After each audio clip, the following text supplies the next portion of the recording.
He's just a single dad, eating his kids' leftover nuggets in a crowded food court. But when the janitor watching him turns out to be a billionaire, everything changes in an instant because the man you've ignored could be the one to change your life forever. Before we get into the story, comment below where in the world you are watching from today. Danny Winters stared at the half-eaten chicken nugget on his plate, his stomach still growling. The food court buzzed with activity around him, families chatting, teenagers laughing, the constant hum of mall life. But Danny felt oddly alone in the crowd. He watched as Emma and Lucas played at the arcade just across the way, their faces lit up with each game, their laughter carrying over the din of the mall. The sight brought a tired smile to his face. At least they could still find joy in these small moments. His rough, calloused fingers absently traced the edge of the plastic food tray.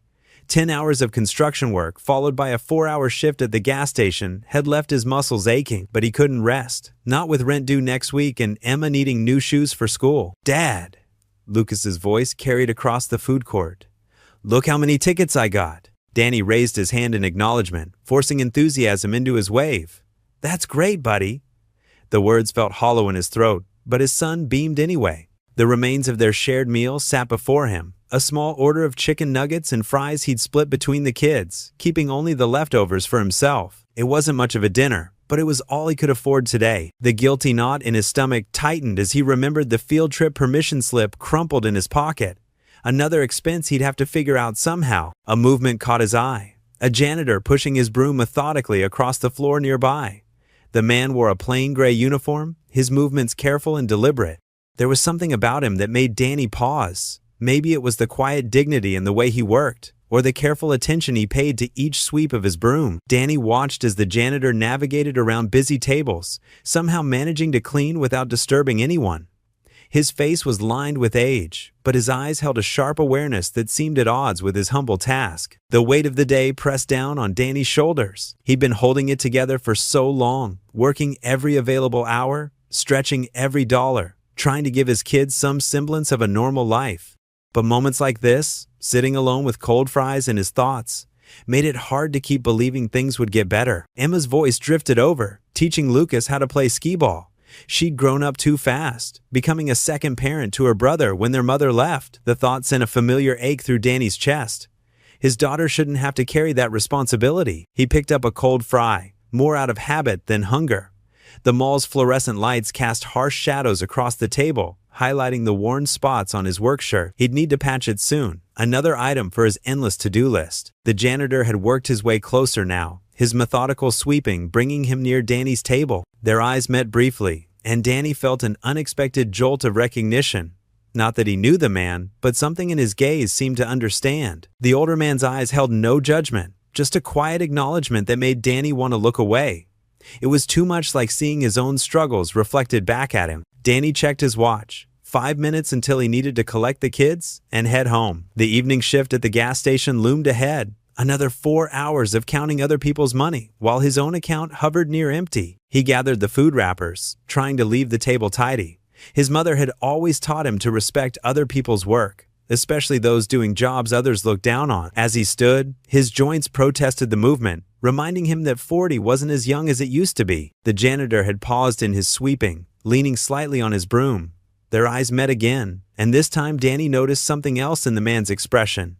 Something that looked almost like hope. It was disconcerting, that quiet certainty in a stranger's gaze. Danny shifted uncomfortably, breaking the connection. He was probably imagining things, projecting his own wishes onto a random encounter. The exhaustion must be getting to him. "Emma! Lucas!" he called out, gathering their few belongings. "Time to go, kids!" As his children rushed over, tickets clutched in their hands and excitement in their voices, Danny felt the janitor's eyes still on him. He resisted the urge to look back, focusing instead on Lucas's animated description of his game victories. But something about that brief exchange lingered, like a whisper of possibility in the stale mall air. Danny shook his head slightly, dismissing the thought. He had more immediate concerns than strange connections with silent janitors. Emma helped Lucas gather his tickets, her small face serious as she counted them. "Maybe next time we'll have enough for that big stuffed bear," she said, trying to soften her brother's disappointment at their modest prize options. Danny's heart squeezed. Even at 10, she was always thinking of others, always trying to make things better. Just like he was always trying, and sometimes feeling like he was always falling short, he guided his children toward the mall exit, their footsteps echoing on the polished floor. The janitor had resumed his sweeping, the soft swish of his broom blending with the ambient noise of the mall. Danny allowed himself one last glance back. The older man continued his work, same as before, but something about his presence stayed with Danny. It was like a memory he couldn't quite grasp, or a dream that faded upon waking. Lucas tugged at his hand, pulling him toward the doors.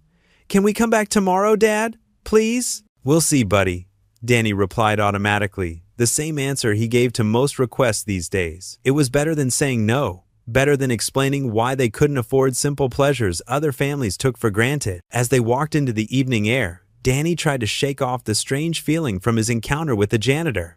He had enough to worry about without dwelling on mysterious strangers. The gas station uniform waited in his car, and the night shift wouldn't work itself. But even as he helped his children into the car, that quiet moment of connection stayed with him, like a small flame refusing to be extinguished by the winds of reality. The food court had grown busier as the afternoon wore on. The weekend crowd filled nearly every table, their chatter echoing off the high ceiling. Danny sat back in his plastic chair, his empty tray pushed aside. The tension in his shoulders had eased just a little as he watched Emma and Lucas play at the arcade. Emma stood on her tiptoes, gripping the controls of the racing game. Her brown ponytail bounced as she leaned into each turn. Lucas watched from beside her, jumping up and down, cheering her on. "Go, Emma, you're winning." Danny's worn wallet felt lighter after giving them each $5 for games, but their joy made it worth every penny. These small moments of happiness were what he lived for, even if they came at a cost. Movement caught his eye as Malcolm passed nearby, pushing his cleaning cart with careful attention. The janitor's movements were unhurried yet precise, each sweep of his broom deliberate. His gray uniform was pressed and neat, despite the nature of his work. Danny found his gaze drawn to the older man again and again. There was something about Malcolm that seemed different. Most of the other maintenance workers rushed through their tasks, but Malcolm took his time, treating each detail with care. His presence had a calm certainty about it that stood out amid the chaos of the food court. As Malcolm cleaned nearby tables, Danny noticed how he worked with quiet dignity. He didn't avoid eye contact with people like many service workers did, nor did he seem bothered by the occasional rude customer who left a mess. Instead, he carried himself with an air of peaceful purpose. A group of teenagers at the next table got up, leaving behind a scatter of French fries and crumpled napkins. Malcolm approached their table, and Danny expected to see frustration cross the janitor's face. Instead, Malcolm simply began his work with the same steady patience he'd shown all afternoon. Danny checked his watch. They'd need to leave soon. The weekend chores wouldn't do themselves, and Monday's early shift loomed ahead. He'd learned long ago that single parenthood meant constant motion, a never-ending cycle of work and responsibility. Still, he allowed himself a few more minutes of rest. The weight of his 2 jobs, the stack of bills at home, and the constant worry about making ends meet? It all seemed a little lighter here, watching his children play without a care in the world. Emma ran over to their table, her cheeks flushed with excitement. "Dad, I got the high score!" She beamed with pride, and Danny felt his heart swell. "That's amazing, sweetie." He pulled her into a quick hug. "Where's your brother?" "Still trying to beat my score," she said with a grin, grabbing her water bottle from the table. "But he'll never do it." She hurried back to the arcade, her enthusiasm uncontained. Danny gathered their things, stuffing empty containers into the paper bag. As he stood to throw away their trash, he noticed Malcolm again. The janitor was closer now, methodically wiping down a nearby table. There was something almost meditative about his movements. The overhead lights caught Malcolm's face as he worked, and Danny saw kindness in the older man's eyes. Not the practiced customer service smile that retail workers wore, but something genuine and warm. Their eyes met briefly, and Malcolm gave a small nod of acknowledgement. Danny felt an unexpected connection in that moment, though neither of them spoke. Perhaps it was recognition of another person who understood what it meant to work hard without complaint. Or maybe it was something else entirely, something he couldn't quite name. "Emma, Lucas," Danny called out. "Time to go, kids." He heard their disappointed groans, but knew they'd comply. They were good kids, despite everything they'd been through. As Danny shouldered his worn jacket, he felt lighter than he had in weeks. Maybe it was the simple pleasure of watching his children play, or the strange peace he'd found in observing Malcolm's quiet dignity. Whatever the reason, the crushing weight of his daily struggles seemed a little more manageable. He turned to leave, his kids falling into step beside him. That's when he heard it. A quiet voice behind him, gentle but clear. "You remind me of someone I once knew," Malcolm said. "Lots of potential, just trapped." Danny stopped mid-step, a strange sensation washing over him. The words were simple enough, but something about them reached deep into his chest and took hold. He turned back, questions forming on his lips, but Malcolm had already moved away, pushing his cart toward another section of the food court. Lucas tugged at Danny's sleeve. "Dad, are we going?" "Yeah, buddy," Danny said, his mind still processing the strange encounter. "We're going." As they walked toward the mall exit, Danny couldn't shake Malcolm's words from his thoughts. They weren't much, just a simple observation from a stranger. But they stirred something inside him, a long-buried feeling he couldn't quite identify. Emma skipped ahead, while Lucas told an animated story about his gaming adventures. Danny walked behind them, his thoughts drifting back to the food court and the mysterious janitor, whose few words had somehow reached right into the heart of his struggles. He had no idea how Malcolm had seen through him so easily, or why those particular words felt so significant. But as they stepped into the bright afternoon sunlight, Danny found himself wondering about the encounter, about Malcolm, and about all the things left unsaid in that brief moment of connection. The parking lot stretched before them, filled with cars gleaming in the sunday. Danny reached for his keys, the familiar weight of them in his pocket, a reminder of reality, of bills to pay, meals to cook, and another week of endless responsibilities ahead. But Malcolm's words echoed in his mind. Lots of potential, just trapped. They followed him to the car, settling into his thoughts like seeds waiting to take root. The drive home from the mall was filled with excited chatter from the back seat. Emma and Lucas talked about their arcade victories, comparing scores and laughing about their friendly competition. Danny smiled in the rearview mirror, watching their animated faces in the fading daylight. His old sedan rattled slightly as they drove, another reminder of the repairs he couldn't afford. "Did you see how many tickets I won, Dad?" Lucas bounced in his seat, clutching a small plastic dinosaur he'd gotten with his tickets. "I beat my high score." "That's great, buddy." Danny's voice was warm despite his worries. "And Emma, looks like you found a good use for your tickets too." Emma nodded, admiring the friendship bracelet she'd chosen. "Yeah, Sarah has one just like it at school. Now we can match." The apartment complex came into view, a tired-looking building with peeling paint and overgrown shrubs. Danny guided the car into their designated spot, trying not to look at the rust spreading across his neighbors' vehicles.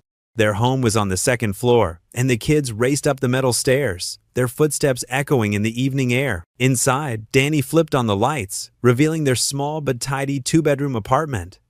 The worn carpet and dated wallpaper couldn't hide the care he took in maintaining their home. He headed straight to the kitchen, knowing dinner needed to be started. Opening the refrigerator door, Danny's heart sank. The shelves were sparse, half a gallon of milk, some eggs, and a few vegetables past their prime. The pantry wasn't much better, offering only a box of pasta and some canned tomato sauce.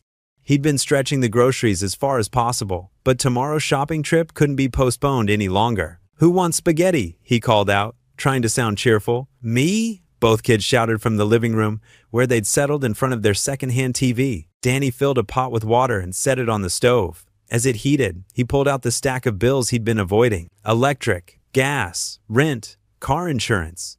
The numbers blurred together, each one a weight pressing down on his shoulders. The medical bill from Emma's last checkup sat on top, the amount due circled in red. The water began to boil, and Danny pushed the bills aside. He broke the spaghetti in half, a habit from when the kids were younger, and dropped it into the pot. The sauce simmered in another pan, filling the small kitchen with the scent of herbs and tomatoes. "Homework done?" he called out. "Almost," Emma replied. "Just have math left." "I finished mine at school," Lucas added proudly. Danny stirred the pasta, his mind working overtime. He'd have to pick up an extra shift at the warehouse this week. Maybe Mr. Peterson would let him work Sunday too, though it would mean missing another family dinner. The thought made his chest tight. Dinner was simple but filling. Danny watched his children eat, grateful they at least had food on the table. Emma told stories about her day at school, while Lucas constructed elaborate pasta towers between bites. These moments, just the three of them together, made everything else feel a little more manageable. After dinner, Danny supervised homework while doing dishes. The stack of bills caught his eye again, but he pushed the worry aside. There would be time for that after the kids were in bed. "Time to get ready for bed," he announced at 8 o'clock, met with the usual protests and negotiations. "5 more minutes?" Lucas pleaded, looking up from his comic book. Not tonight, buddy. School tomorrow, remember? The bedtime routine was well practiced. Teeth brushed, faces washed, pajamas on. Danny read a chapter from their current bedtime story, doing all the different voices just the way they liked. Lucas's room was first, dinosaur nightlight on, covers tucked just right. Love you, Dad, Lucas mumbled, already half asleep. Love you too, buddy. Danny pressed a kiss to his son's forehead. Emma took longer to settle. She was at that age where questions about everything kept her mind spinning. Tonight, she asked about the stars they couldn't see through the city lights. Dad, she said as he pulled her covers up, are you okay? You look sad at dinner. Danny's heart squeezed. Sometimes she noticed too much. I'm fine, sweetheart. Just tired from work. You work too hard, she said softly, sounding older than her 10 years. That's what dads do, he smiled, hoping it reached his eyes. Get some sleep now. Back in the living room, Danny sank into his worn armchair. The apartment was quiet except for the hum of the refrigerator and the distant sound of traffic. Bills spread across the coffee table, demanding his attention. His dreams felt so far away from this reality. Dreams of a house with a yard where the kids could play, of college funds and family vacations, of not having to count every penny. He picked up Emma's latest school photo. Her smile was bright and hopeful, untouched by the worries that kept him awake at night. Lucas's report card sat nearby, full of good grades and positive comments. They deserved so much more than he could give them. Danny leaned back, closing his eyes. The cycle seemed endless. Work, bills, worry, repeat. Each month brought the same challenges, the same impossible math of stretching dollars further than they could go. He thought about the other parents at the mall, buying their kids new clothes and toys without checking price tags first. Would things ever change? Or would he always be stuck here, one missed paycheck away from disaster? The question circled in his mind, familiar and heavy. Tomorrow would bring another early morning, another day of trying to keep everything together. For now, though, his children slept peacefully in their beds, safe and loved. It would have to be enough. The next morning brought a crisp autumn breeze that rustled through the nearly bare trees outside the mall. Danny guided his old sedan into the parking lot, the engine making that familiar rattling sound that worried him more each day. Emma and Lucas bounded out of the car as soon as he killed the engine, their energy seemingly limitless despite the early hour. Remember to stay where I can see you, Danny called out as they made their way through the mall's glass doors. The familiar smell of cinnamon rolls and coffee filled the air, making his stomach growl. He hadn't eaten breakfast, saving what little food they had at home for the kids. The food court was quieter than usual for a Saturday morning. Sunlight streamed through the skylight, casting long shadows across the recently mopped floors. Danny's eyes automatically searched for the familiar figure of Malcolm, the janitor from yesterday. His kids rushed ahead to their favorite spot near the arcade, but Danny's feet slowed as he caught sight of something unexpected. There, standing near the center of the food court, was a man in an impeccably tailored charcoal suit. His silver hair was neatly combed, and his Italian leather shoes gleamed under the mall lights. He held an expensive-looking phone to his ear, gesturing occasionally as he spoke. Danny blinked hard, his mind struggling to process what he was seeing. The man's face. It was Malcolm, the same quiet janitor from yesterday, but completely transformed. Yes, we'll need to move forward with the expansion plans, Malcolm was saying into his phone, his voice carrying the easy confidence of someone used to making big decisions. The foundation's work is too important to delay. Danny felt rooted to the spot, his mouth slightly open. He watched as Malcolm paced slowly, nodding at whatever the person on the other end was saying. Gone was the humble janitor's uniform, replaced by clothing that probably cost more than Danny made in 3 months. Emma's voice cut through his daze. Dad, can we get tokens for the arcade? Just a minute, sweetie, Danny managed, his eyes still fixed on Malcolm. The well-dressed man turned slightly, and for a brief moment, their eyes met. There was a flash of recognition in Malcolm's expression, but he didn't break stride in his conversation. Instead, he gave Danny a small, knowing smile, the same gentle expression he'd worn in his janitor's uniform. Danny's mind raced back to their encounter yesterday. The wise words, the careful observations, the fact that Malcolm had known his name without being told. It all started to take on a different meaning now. The quarterly reports looked promising. Malcolm continued into his phone, moving toward the far end of the food court. We've helped more families this year than ever before. Lucas tugged at Danny's sleeve. Dad, you're acting weird. Why are you staring at that man? Danny shook his head, trying to clear it. Sorry, buddy. I just thought I recognized someone. But it was more than recognition. Danny felt like he was watching two completely different realities collide. The humble janitor, who had shown such quiet wisdom yesterday, was apparently someone else entirely. Someone important. Someone with power and influence. Malcolm's voice grew fainter as he walked away. Schedule the board meeting for next week.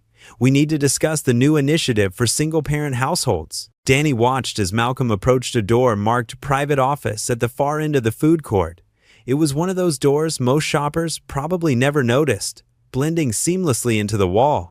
Malcolm produced a key card from his pocket and, with one final nod in Danny's direction, disappeared inside. The food court continued its normal Saturday morning routine around him. Families chatting over breakfast, store employees preparing for the day, the distant electronic beeping of arcade games. But Danny stood frozen, his world slightly tilted on its axis. The man who had listened to his troubles yesterday, who had offered those cryptic words of wisdom while sweeping the floor, was clearly someone far more significant than a simple janitor. "Dad!" Emma called again, more insistent this time.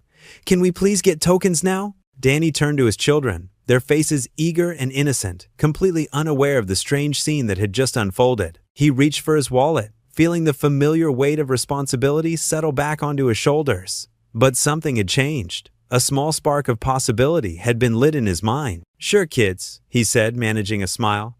"Let's get those tokens." As he walked toward the arcade counter, Danny couldn't help glancing back at the private office door where Malcolm had disappeared. His mind buzzed with questions. Who was Malcolm really? Why had he been dressed as a janitor yesterday? And most importantly, what did it mean that their paths had crossed? The door remained closed, offering no answers.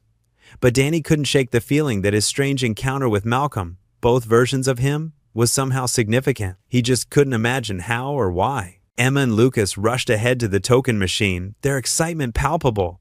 Danny followed, his thoughts still dwelling on the mysterious Malcolm, even as he helped his children count out their tokens.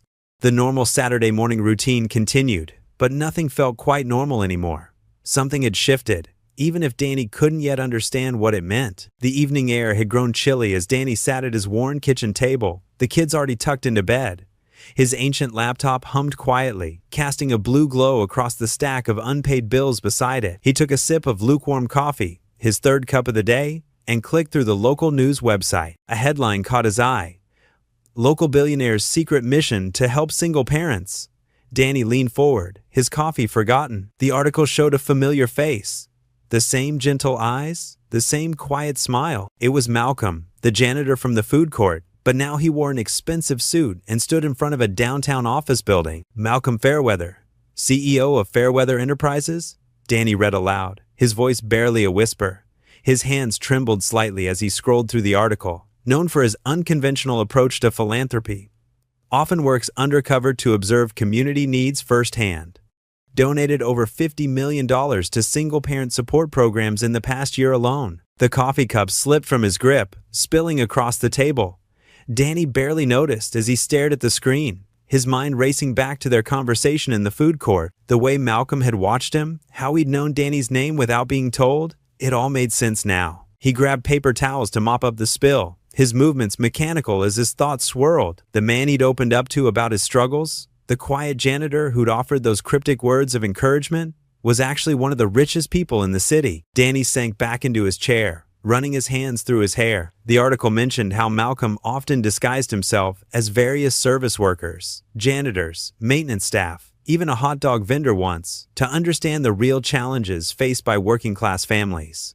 The sound of Lucas coughing in his sleep snapped Danny back to reality. He checked the time, nearly midnight. In just a few hours, he'd need to be at the construction site for his morning shift, but sleep felt impossible now. His phone buzzed. It was a text from Mike, his closest friend at the construction site. "You still up? Can't sleep?" Danny replied quickly. "Come over, coffee's hot, need to talk anyway." 20 minutes later, Mike's truck rumbled into the driveway. Danny met him at the door, pressing a finger to his lips to remind his friend to keep quiet. They settled at the kitchen table, where the laptop still displayed Malcolm's photo. "You look like you've seen a ghost," Mike said, accepting a fresh cup of coffee. His work boots were caked with dried mud, and his hands bore the same calluses as Danny's, the marks of their shared trade. "Remember that janitor I told you about? The one from the food court?" Danny turned the laptop so Mike could see the screen. "That's him." Mike leaned forward, squinting at the image. Malcolm Fairweather? The billionaire? He let out a low whistle. You're telling me you had a heart-to-heart with one of the richest guys in town while he was pretending to be a janitor? Sounds crazy, right? Danny stood up and paced the small kitchen. But it was definitely him. Same face, same voice. He knew things about me, Mike. Knew my name when I never told him. Mike took a long sip of coffee, his expression thoughtful. Maybe it's not so crazy. Article says he does this kind of thing all the time. Question is, why'd he talk to you specifically? Danny stopped pacing and leaned against the counter. That's what I can't figure out. Of all the people in that food court, why strike up a conversation with me? Could be random chance, Mike suggested, but his tone suggested he didn't quite believe it himself. You should have seen the way he looked at me, like he could see right through me. Danny's voice dropped lower. He said I reminded him of someone he once knew. Someone with potential who was trapped by circumstances. Sounds like the kind of thing a billionaire philanthropist might say, Mike mused. But here's what I don't get. If he's so interested in helping people like you, why just disappear after one conversation? Danny shook his head. I don't know, nothing about this makes sense. He glanced at the kids' bedroom door, thinking about Emma and Lucas sleeping peacefully, unaware of their father's strange encounter with a billionaire in disguise. Mike finished his coffee and stood up. Look, maybe it means something, maybe it doesn't. But I've known you long enough to know when something's got you rattled. And this thing with Malcolm, it's definitely got you rattled. I keep thinking about fate, Danny admitted. Like, what are the odds of something like this happening? A billionaire who helps single parents just happens to be disguised as a janitor in the same food court where I'm eating my kids' leftover nuggets? Man, now you're starting to sound like my grandmother with all her talk about destiny and divine intervention. Mike chuckled, but his eyes were kind.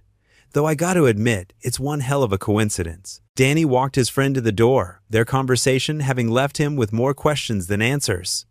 As Mike's truck pulled away, Danny stood in the doorway, looking up at the night sky. The stars were barely visible through the city's light pollution, but he could make out a few bright points twinkling above. Back inside, he closed the laptop, Malcolm's face disappearing from view. The article and Mike's words tumbled through his mind as he prepared for bed.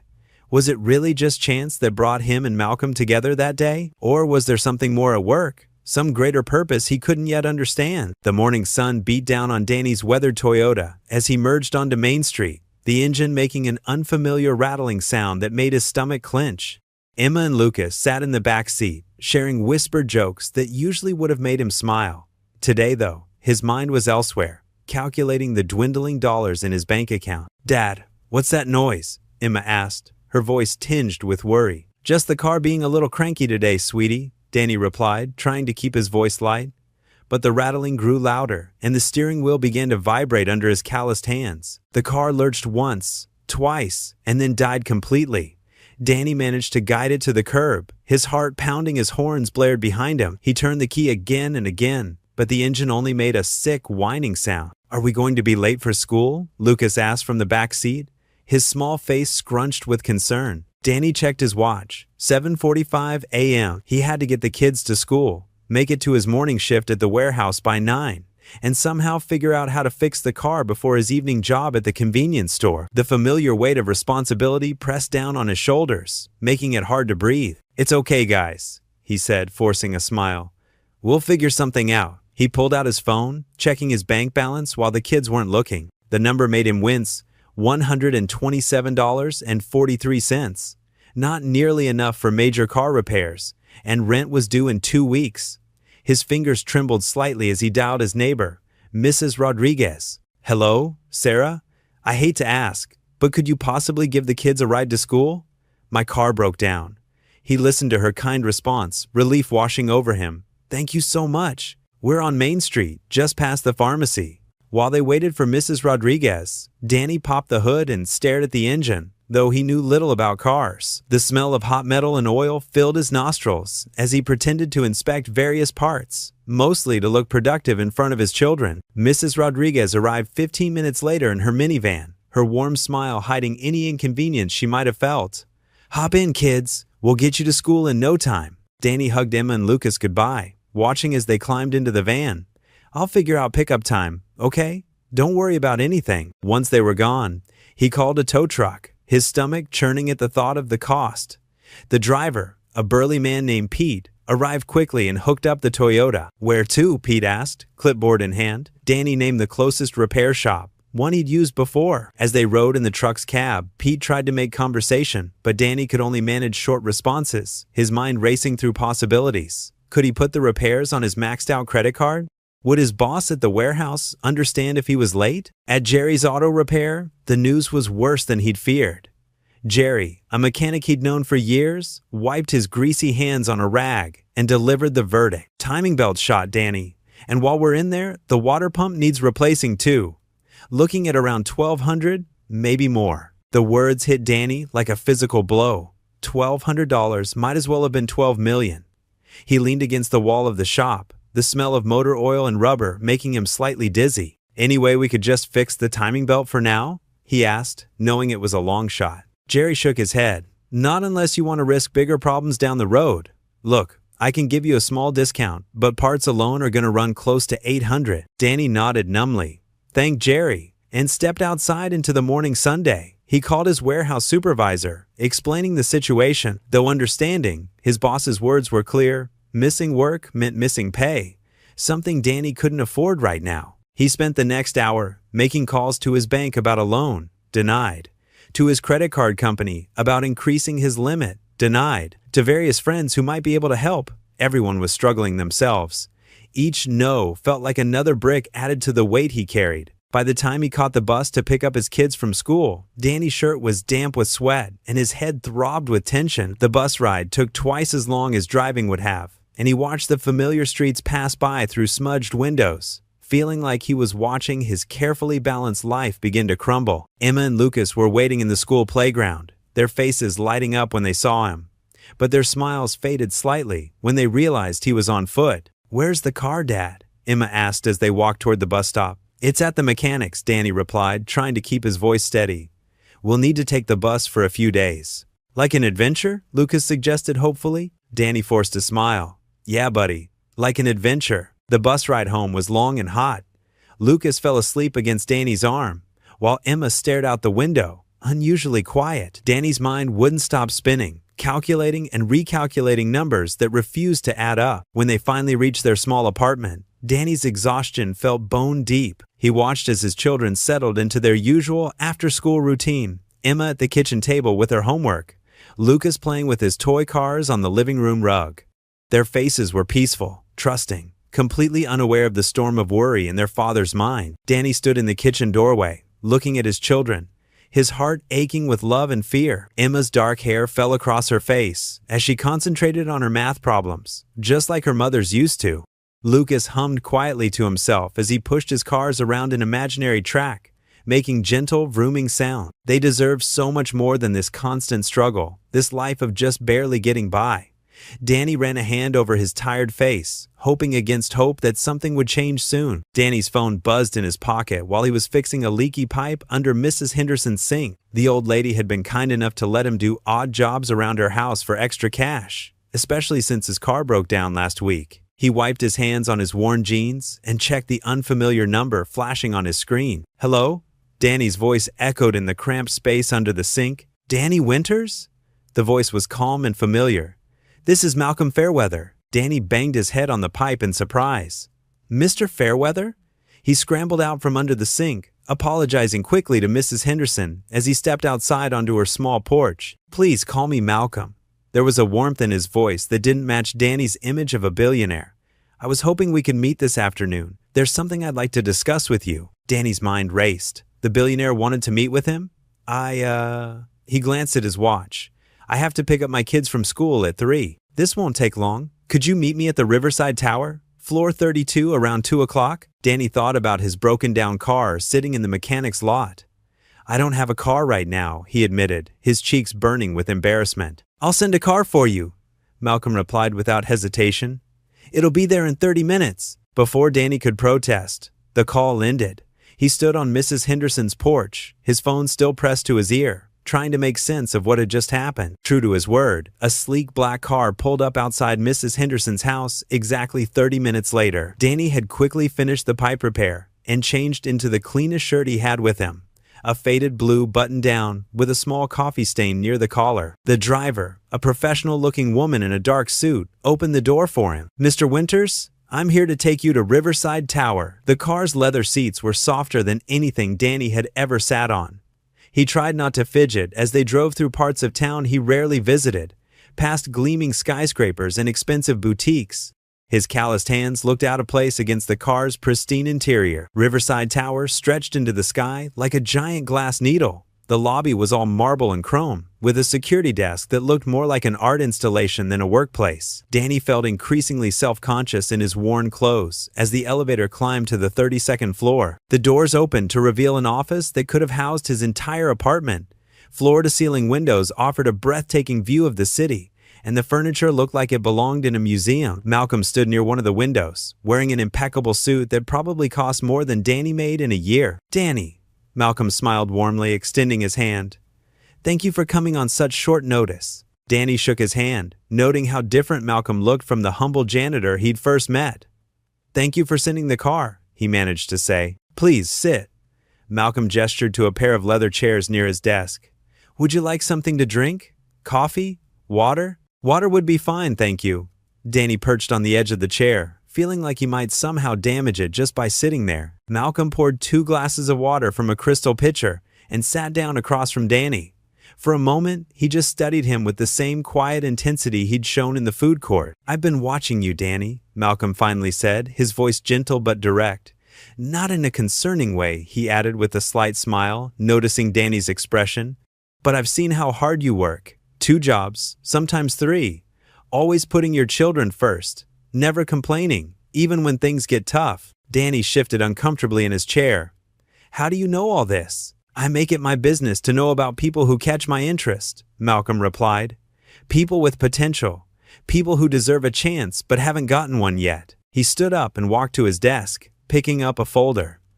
"I have a position opening up in one of my companies, Assistant Operations Manager at Fairweather Construction.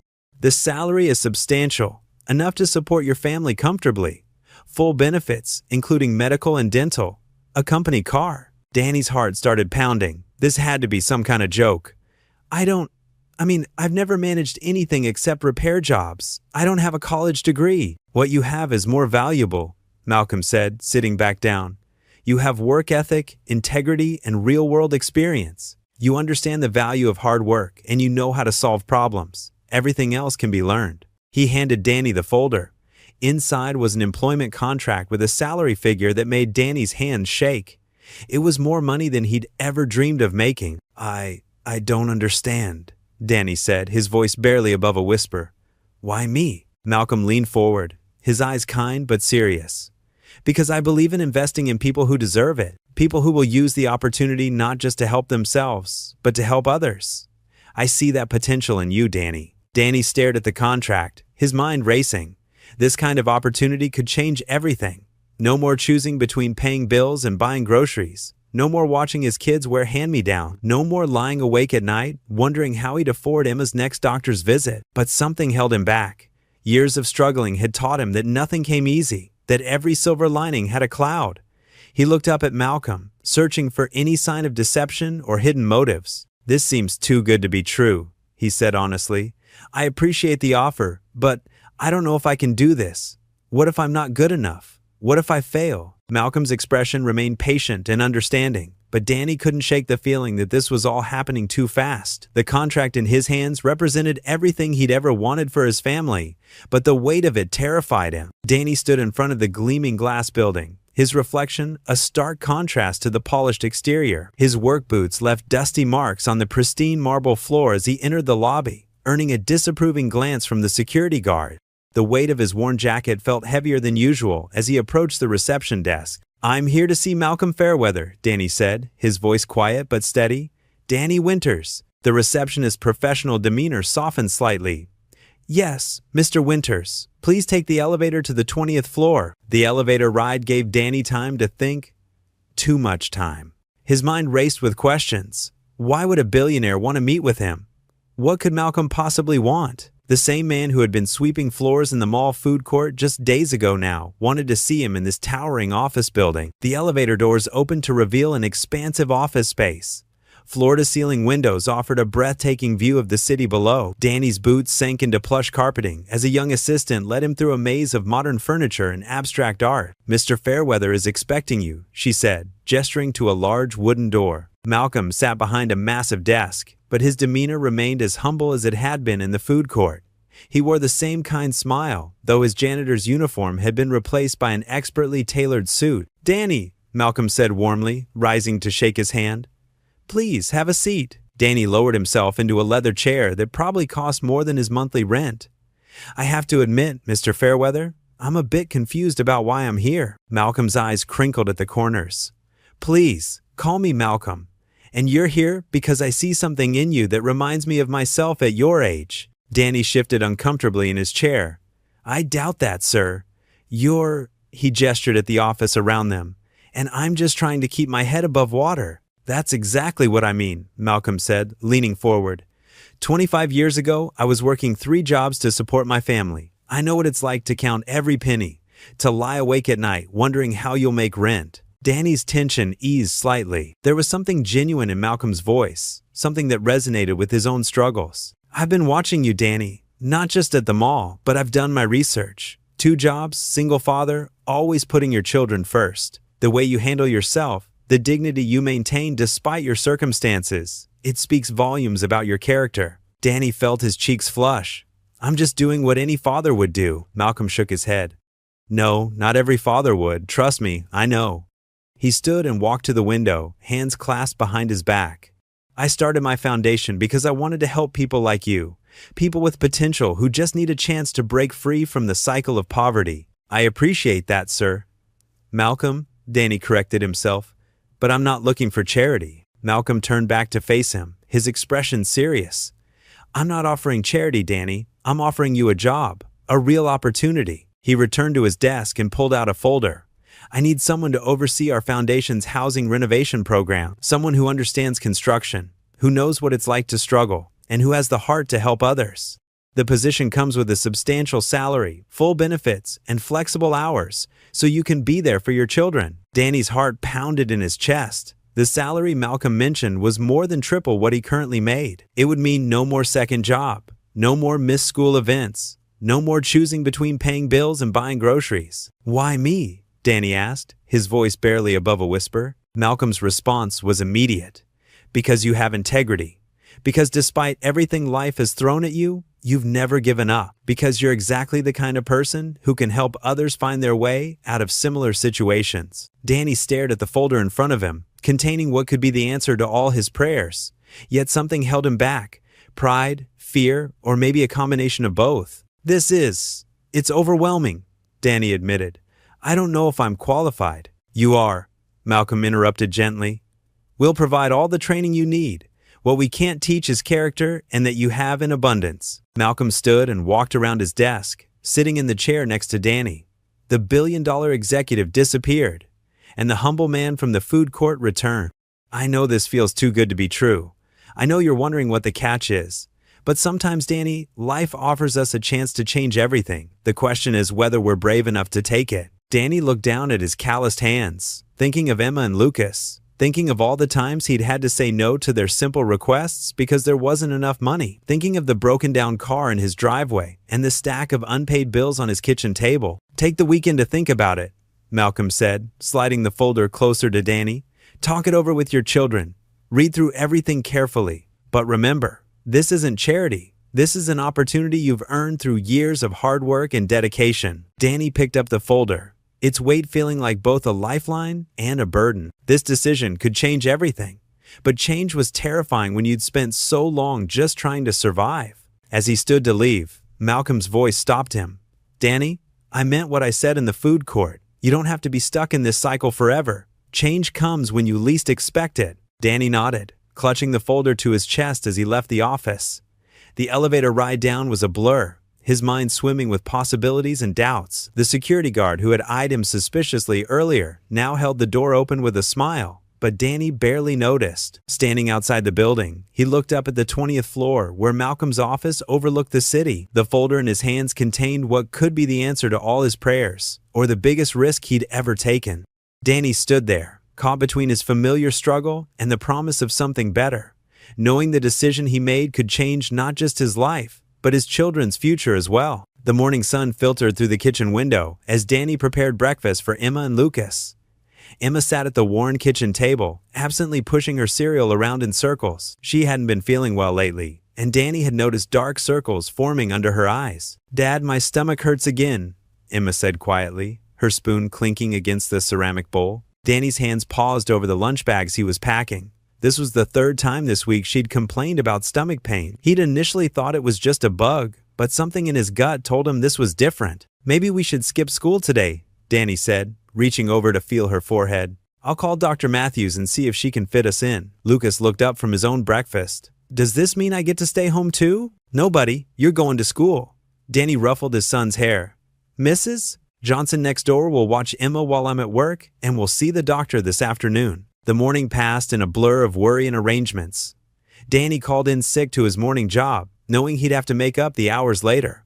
He managed to get an afternoon appointment with Dr. Matthews, their longtime pediatrician, who sometimes let them pay in installments. The doctor's office was quiet when they arrived, the walls decorated with cheerful cartoon characters that seemed to mock Danny's growing anxiety. Emma sat close to him in the waiting room, her small hand clutched in his larger one. "Emma Winters?" the nurse called, her voice gentle. During the examination, Danny watched as Dr. Matthews pressed carefully on Emma's abdomen, noting where she winced. The doctor's expression remained neutral, but Danny had known her long enough to notice the slight furrow in her brow. "I'd like to run some tests," Dr. Matthews said, pulling up a chair. "Blood work mainly, and an ultrasound to rule out anything serious." Danny's throat tightened. "How much will that cost?" "Let's focus on Emma's health first," she replied kindly. "We can discuss payment options later." The next few hours were a parade of needles, machines, and waiting rooms. Emma remained brave throughout, only crying once when they drew blood. Danny held her hand, telling silly jokes to distract her, while his mind raced with calculations of overtime hours and payment plans. When his phone rang 3 days later, Danny was at work, hauling boxes at his warehouse job. The caller ID showed Dr. Matthews' office. He stepped outside, his heart pounding against his ribs. "Mr. Winters." Dr. Matthews' voice was professional but gentle. "I've received Emma's test results. We've found some abnormalities in her liver function tests. Emma has an autoimmune condition affecting her liver. It's treatable, but she'll need medication and regular monitoring." The world seemed to tilt beneath Danny's feet.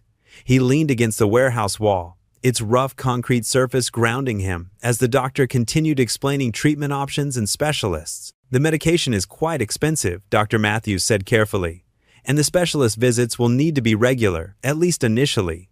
Do you have health insurance?" Danny's basic insurance through work wouldn't cover much. "Some," he managed to say. "Come by the office this afternoon. We'll go through everything in detail and discuss financial assistance programs." The rest of his shift passed in a fog. Danny's muscles moved automatically, lifting and sorting, while his mind spun with worst-case scenarios. He thought about Malcolm's job offer, still sitting like a lifeline just out of reach.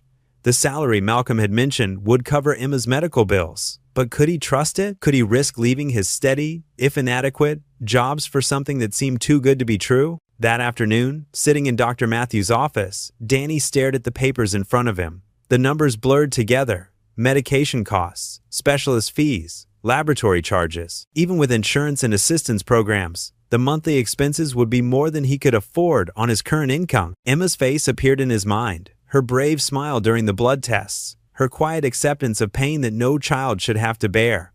She deserved better than this. She deserved a father who could provide for her needs without having to choose between medicine and rent. The medical bills spread across his kitchen table that evening, after the kids were in bed. Danny had arranged them in neat piles, urgent, soon, and eventually. Each stack represented impossible choices. His fingers traced over the numbers, trying to make them smaller through sheer will. In his pocket, Malcolm's business card seemed to burn against his thigh. The job offer promised security, health insurance, and a salary that could cover these bills with room to breathe. But years of struggle had taught Danny that nothing came without a catch. What if he took the job and it fell through? What if Malcolm changed his mind? The warehouse job wasn't much, but it was dependable. Danny pulled out his worn leather wallet, counting the meager bills inside. His next paycheck was already spoken for: rent, utilities, groceries. There wasn't enough left for even one of Emma's prescriptions. The quiet of the house pressed in around him. From down the hall, he could hear Emma's slightly labored breathing, a new symptom the doctor had noticed. Lucas mumbled something in his sleep in the next room. They were depending on him, trusting him to make the right decisions. Danny gathered the medical bills into a pile, his hands shaking slightly. The total amount seemed to glare up at him accusingly. How could he possibly manage this? The pressure of single parenthood had never felt heavier. Every decision, every consequence, rested solely on his shoulders. For the first time in years, he felt truly overwhelmed by the magnitude of it all. He glanced at Malcolm's card again, wondering if it represented salvation or just another dead end. The choice before him seemed impossible: stay with the familiar struggle or risk everything on an uncertain opportunity. Either way, Emma needed treatment, and he needed to find a way to provide it. The medical bills sat in their neat stack, waiting for an answer he didn't have. Danny rubbed his tired eyes, the weight of responsibility pressing down on him like a physical force. He was one man trying to be everything for his children: provider, protector, parent, and right now, he felt like he was failing at all three. Danny's phone buzzed on the kitchen counter, displaying his boss's number. His stomach tightened as he reached for it, already knowing what the conversation would bring. Emma sat on the couch, her face pale and tired, while Lucas played quietly with his toys on the floor. "Hello?" Danny's voice cracked slightly. "Winters, where are you? Your shift started 20 minutes ago." Mr. Peterson's gruff voice came through the line. Danny rubbed his forehead, feeling the beginnings of a headache. "Sir, I'm sorry. Emma's not feeling well, and I needed to." "Again? This is the third time this month, Winters. We've got deadlines to meet." "I know, sir. I'll make up the hours, I promise. I just need today to—" "Listen." Mr. Peterson cut him off, his voice stern. "I understand you're a single father, but this job requires reliability. One more absence, and we'll need to have a serious discussion about your future here." The words hit Danny like a physical blow. "Yes, sir. I understand." After hanging up, Danny leaned against the kitchen counter, his hands trembling slightly. The morning light seemed harsh now, highlighting the worn spots in their carpet and the chipped paint on the walls. "Daddy?" Emma's voice was small and worried. "Are you okay?" Danny forced a smile. "I'm fine, sweetheart. How are you feeling?" Emma wrapped her arms around herself. "My stomach still hurts. I'm sorry you had to miss work because of me." "Hey, don't worry about that." Danny crossed the room and sat beside her, pulling her close. "You're what matters most, okay?" Lucas looked up from his toys. "Is Emma going to be okay?" "Of course she is, buddy." Danny ruffled his son's hair, but worry gnawed at his insides. The morning dragged on. Danny made soup for Emma, helped Lucas with his homework, and tried not to think about the growing stack of bills on his desk. The medical bills from Emma's recent tests lay unopened, but he knew the numbers would be staggering. Around noon, Emma finally fell asleep on the couch. Danny covered her with a blanket and went to check the mail, dreading what he might find. Another envelope from the hospital waited inside, along with a past due notice from the electric company. In the kitchen, Danny spread the bills across the table, doing mental calculations that never added up. His savings were nearly depleted from the car repairs, and now, with Emma's medical issues, the memory of Malcolm's job offer floated back into his mind. The salary Malcolm had mentioned would solve so many problems, but doubt crept in. Why would a billionaire want to help someone like him? It seemed too good to be true. His phone buzzed again. This time it was the hospital's billing department. "Mr. Winters." The woman's voice was professional but kind. "We're calling about the payment plan we discussed." Danny's throat tightened. "Yes, I know it's due. I just need a little more time." "I understand, but we've already extended the deadline twice, without insurance coverage." "Please," Danny's voice cracked. "My daughter needs these tests. I'll figure something out." After ending the call, Danny sat at the kitchen table, his head in his hands. The afternoon sun cast long shadows across the bills scattered before him. Lucas had fallen asleep next to his sister on the couch, both of them looking peaceful despite everything. Danny pulled out Malcolm's business card from his wallet. It was simple but elegant, with just a phone number embossed in silver. The job offer played through his mind again. A management position, full benefits, including health insurance that would cover Emma's medical needs. He thought about Mr. Peterson's warning, about the mounting bills, about Emma's pale face this morning. The weight of it all pressed down on him until it felt hard to breathe. Outside, a car backfired, making Danny jump. He walked to the window and watched as their elderly neighbor struggled with her groceries. In the past, he would have rushed out to help her, But today, he felt rooted to the spot, paralyzed by the decisions before him. Emma stirred on the couch, whimpering slightly in her sleep. Danny went to her, adjusting the blanket and feeling her forehead, still warm. Another day of missed work loomed tomorrow, unless her fever broke. The choice stretched before him like two diverging paths. One was familiar, the daily struggle, the constant worry, the grinding poverty that seemed to tighten its grip with each passing month. The other path, the one Malcolm offered, was unknown and frightening in its own way, but it held the promise of something better, a chance to break free from this cycle of barely surviving. Danny pulled out his phone again, staring at Malcolm's number. His finger hovered over the keypad as the afternoon light faded, casting the room in shadows. The weight of the decision pressed down on him, heavy with both hope and fear. His children slept on, unaware of their father's internal struggle. Danny watched them, remembering Malcolm's words about potential and change. The business card felt warm in his hand, like it held some kind of energy all its own. Two paths, two choices. Continue down this exhausting road he knew so well, or take a leap into the unknown with Malcolm's offer. The answer seemed both crystal clear and impossibly murky at the same time. Danny set the phone down and walked to the window again. The setting sun painted the sky in shades of orange and pink, a beautiful ending to a difficult day. He pressed his forehead against the cool glass, feeling the weight of everything pressing down on him. Mr. Peterson's warning, Emma's illness, the mounting bills, and Malcolm's mysterious offer that could change everything. Behind him, Emma coughed in her sleep, and the sound seemed to echo through the quiet apartment. The moment stretched out, filled with possibility and fear, hope and uncertainty. Danny stood at his crossroads as the day faded around him, knowing that whatever choice he made would reshape not just his future, but his children's as well. Danny's hands trembled as he dialed Malcolm's number. The phone rang 3 times before Malcolm's calm voice answered. "Danny, I've been hoping to hear from you." "I've thought about your offer," Danny said, his voice catching slightly. "I want to accept the position." "Wonderful news." Malcolm's warmth carried through the line. "Can you meet me tomorrow morning at 9? We can discuss the details over coffee." The next morning, Danny walked into the elegant coffee shop Malcolm had chosen. The place was nothing like the food court where they'd first met. Soft jazz played in the background, and the aroma of freshly ground coffee beans filled the air. Malcolm sat at a corner table, dressed in a simple but clearly expensive suit. He smiled and gestured to the chair across from him. "Please, sit down. I took the liberty of ordering you a coffee." Danny lowered himself into the plush chair, feeling out of place in his worn jeans and faded button-down shirt. "Thank you, Mr. Fairweather." "Malcolm, please." He pushed a steaming cup toward Danny. "We're going to be working closely together. No need for formalities." Over the next hour, they discussed the job details. Danny would be managing one of Malcolm's charitable foundations, focusing on helping single parents and their children. The salary made Danny's eyes widen. It was more than triple what he currently made at both his jobs combined. "I don't understand," Danny admitted, staring into his coffee cup. "Why me? I don't have any experience running a foundation." Malcolm leaned back, his eyes distant. "Let me tell you a story, Danny. When I was young, my father worked 3 jobs to keep food on the table. One day, a man gave him an opportunity, just a simple chance to prove himself. That chance changed everything for our family."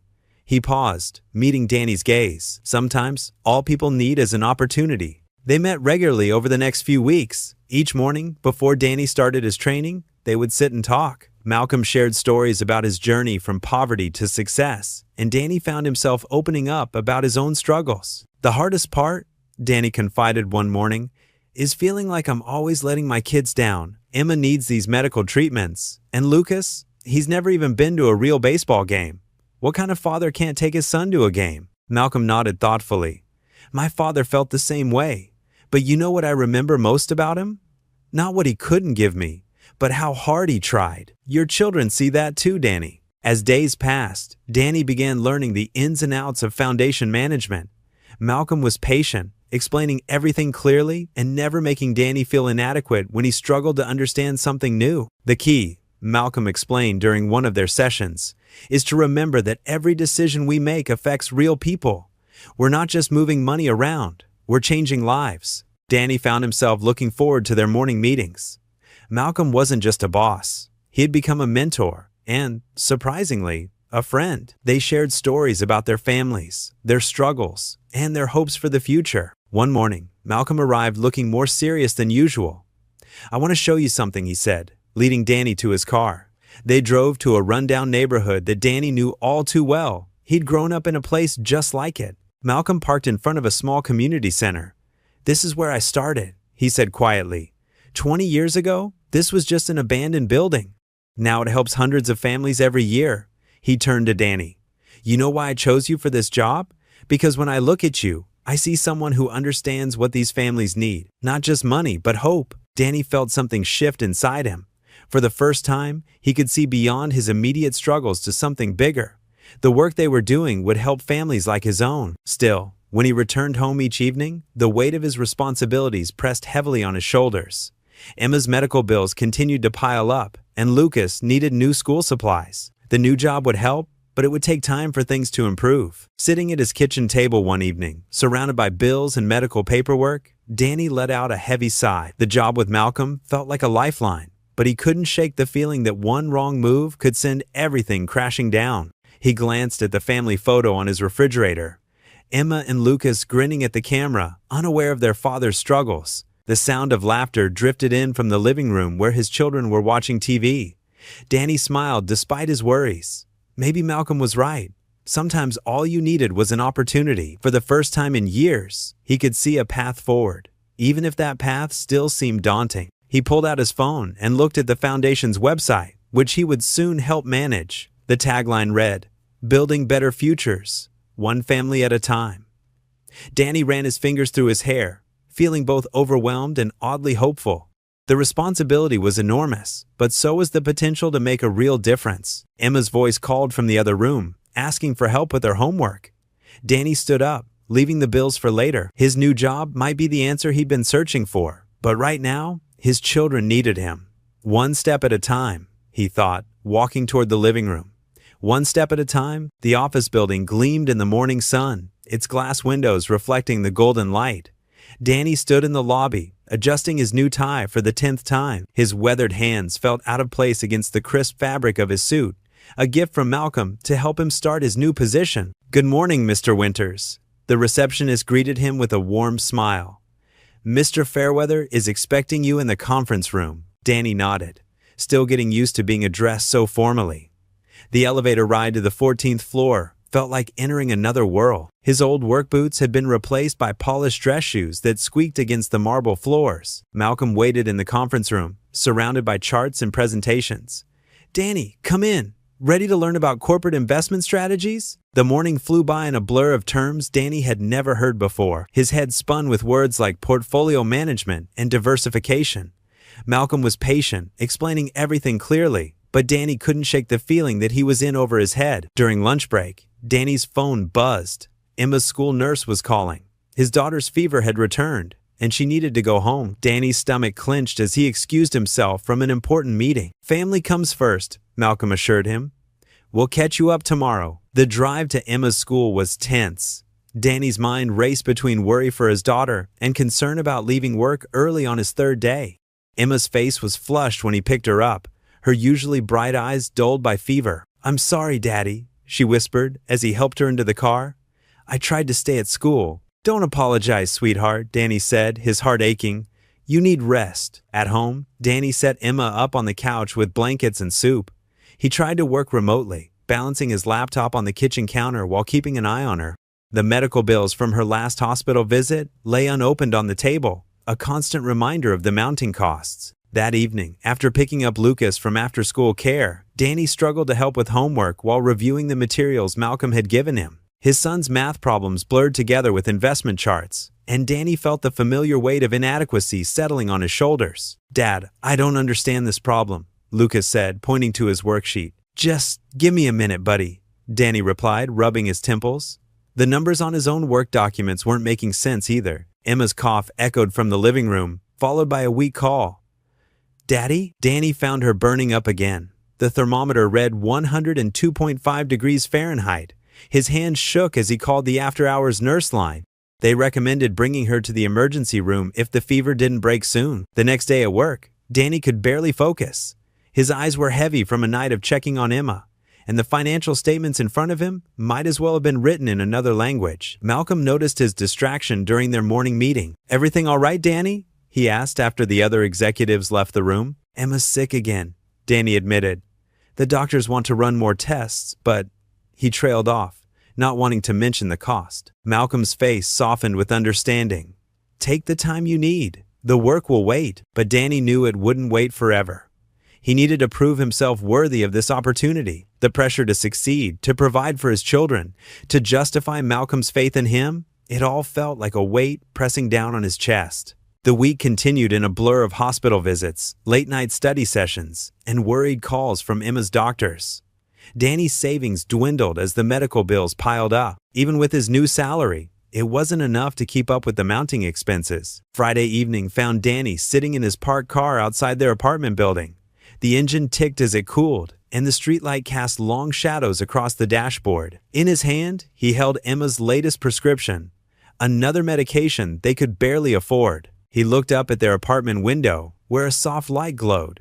The babysitter was watching the kids while he worked late, trying to catch up on everything he'd missed. But no matter how hard he worked, it never seemed to be enough. Danny's reflection in the rearview mirror showed a man he barely recognized. Tired eyes, worry lines, etched deeper than before. Despite the nice suit, despite the prestigious job, despite Malcolm's mentorship, he felt like he was drowning. The distance between where he was and where his children needed him to be seemed to grow larger every day. A sob caught in his throat as he gripped the steering wheel. Emma needed him to be stronger, smarter, better. Lucas needed a father who could help with homework without getting confused. They both deserved so much more than what he could give them. The prescription paper crumpled in his fist as tears blurred his vision. He'd traded his physical exhaustion from manual labor for a mental exhaustion that felt even heavier. The new job was supposed to be their salvation, but right now, sitting alone in his car, Danny felt further from saving his family than ever before. Danny sat at his new desk, staring at the computer screen with tired but determined eyes. The office buzzed with quiet activity around him, phones ringing, keyboards clicking, conversations flowing. His fingers moved slowly across the keyboard as he worked on a spreadsheet, each number carefully entered. "Hey Danny, how's it going?" Sarah from accounting walked by, giving him a friendly wave. "Getting there," Danny replied with a small smile. It wasn't a lie. He was making progress, even if it felt painfully slow sometimes. The past few weeks had been a blur of training sessions and learning new software. His hands, more accustomed to manual labor, were still adjusting to office work. But there was something satisfying about mastering each new skill, about understanding more of the business world that had always seemed so far removed from his life. His phone buzzed, a text from Emma. "Dad, the doctor's office called. They got the paperwork from the charity." Danny's heart lifted. He remembered the day Malcolm had mentioned the Children's Medical Foundation, an organization that helped families cover expensive treatments. At first, Danny had been hesitant to apply.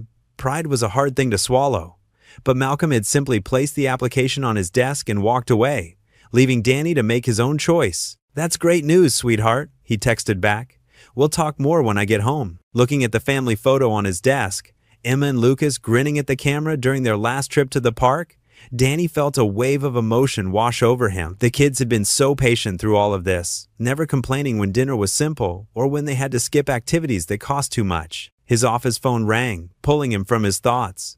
"Danny Winters speaking," he answered, still getting used to the formal tone required in the corporate world. "Mr. Winters, this is Dr. Martinez's office. We've received confirmation from the Children's Medical Foundation. They'll be covering 80% of Emma's treatment costs." Danny's hand gripped the phone tighter. 80%? He repeated, his voice barely above a whisper. "Yes, sir, and we can work out a payment plan for the remaining amount. Would you like to schedule Emma's first appointment?" After arranging the details, Danny leaned back in his chair, letting out a long breath. The mountain of medical bills that had been keeping him awake at night suddenly seemed less insurmountable. Later that afternoon, Malcolm stopped by his desk. He wore his usual subtle smile, the one that seemed to say he knew more than he let on. "How are things progressing, Danny?" "Better," Danny replied, standing up out of respect. "The foundation. They're going to help with Emma's treatment. I can't thank you enough for telling me about them." Malcolm held up a hand. "You did the work. You filled out the application, provided the documentation, made the calls. I simply pointed you in the right direction." Danny nodded, thinking about how different things were from just a few weeks ago. His new salary, while not extravagant, meant he could finally start building a small emergency fund. He'd even managed to get his car fixed properly instead of just patching it up temporarily. "You're doing well here," Malcolm continued, gesturing at Danny's organized desk. "The team speaks highly of your attention to detail." "I'm trying," Danny said honestly. "There's still so much to learn, but you're learning it," Malcolm finished. "That's what matters." After Malcolm left, Danny opened his email to find a message from his supervisor praising his latest project. It wasn't a big assignment, just organizing some client data, but the recognition felt good. He'd worried that his lack of experience would hold him back, but his work ethic seemed to be making up for it. During his lunch break, Danny walked to the small park across from the office building. The spring air was warm, and other office workers sat on benches, enjoying their breaks. He unwrapped the sandwich he'd packed, still careful with money despite his improved situation, and checked his budget on his phone. For the first time in years, the numbers didn't look completely impossible. Between his new salary and the medical charity's help, he could see a path forward. It wasn't perfect, there were still bills to pay, and he needed to build up his savings. But it was better than before. His phone buzzed again. This time, it was Lucas, sending a photo of an art project he'd made at school. Danny smiled, remembering how his son used to hide his artwork, afraid it wasn't good enough. Lately, Lucas had been more confident, more willing to share his creativity. Maybe he sensed the change in their family's atmosphere, the lifting of some of the constant stress. Walking back to the office, Danny passed the mall where he'd first met Malcolm. The food court where he used to eat his children's leftovers seemed like a lifetime ago. Though it had only been a few months, he still practiced careful spending. Old habits died hard, but now he could occasionally treat the kids to a proper meal out without feeling guilty. Back at his desk, Danny pulled up the training manual for the new software system they'd be implementing next month. He still had a lot to learn, but for the first time in years, he felt like he was moving forward instead of just treading water. Emma's medical appointments were scheduled. His car was running properly. He had a job that offered opportunities for advancement. The crushing weight of constant crisis had lifted enough for him to take a full breath. As he worked through the afternoon, Danny thought about Malcolm's words from their first meeting.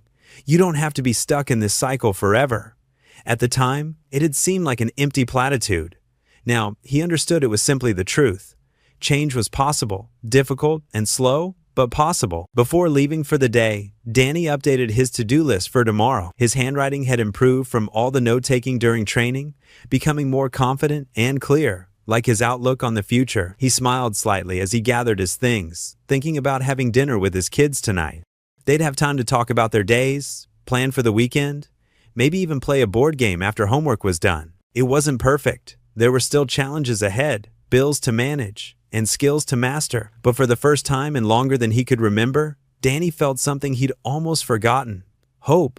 Real, solid hope, built on tangible progress rather than desperate wishes. Danny checked his phone. It was a text from Emma's doctor.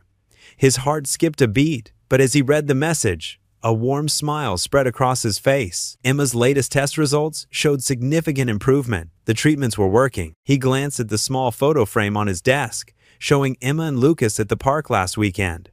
Emma's cheeks were rosy again, her smile bright and genuine. It was a stark contrast to how pale and tired she had looked just a month ago. The office clock showed 4:45 p.m.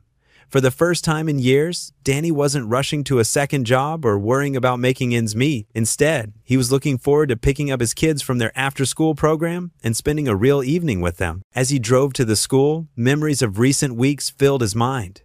The relief on Emma's face when she learned they could afford her treatments, Lucas's excitement when Danny could finally attend his school play, small moments that meant everything. The after-school program coordinator, Mrs. Martinez, greeted him with a warm smile. "Emma's been showing everyone her art project," she said. "She's got such talent." Danny found his children in the art room. Emma was explaining her watercolor painting to Lucas, who listened with unusual attention.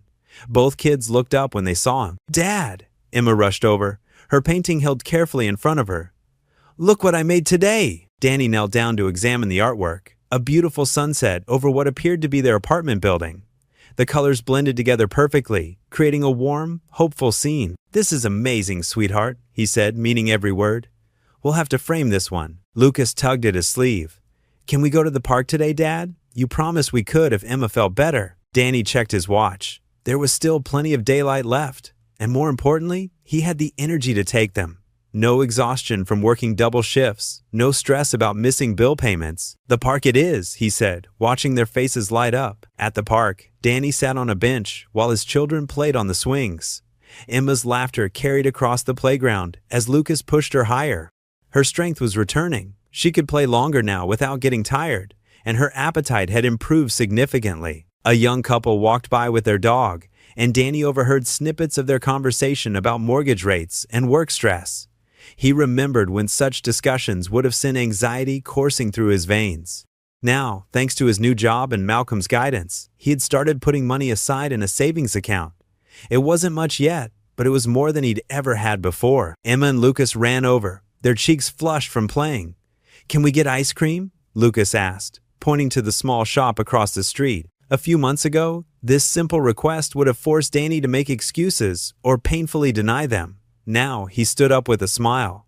"Sure, why not? You've both been amazing lately." As they walked to the ice cream shop, Emma slipped her hand into his. "Dad," she said quietly, "I'm really glad you're not so sad anymore." Danny squeezed her hand, touched by her observation. Children noticed more than adults gave them credit for. "I'm glad too, sweetie." They sat at a small table outside the ice cream shop, watching the sunset paint the sky in colors similar to Emma's watercolor. Lucas had chocolate ice cream smeared around his mouth, and Emma was carefully eating her strawberry cone, trying not to let it drip. "You know what?" Emma said between licks.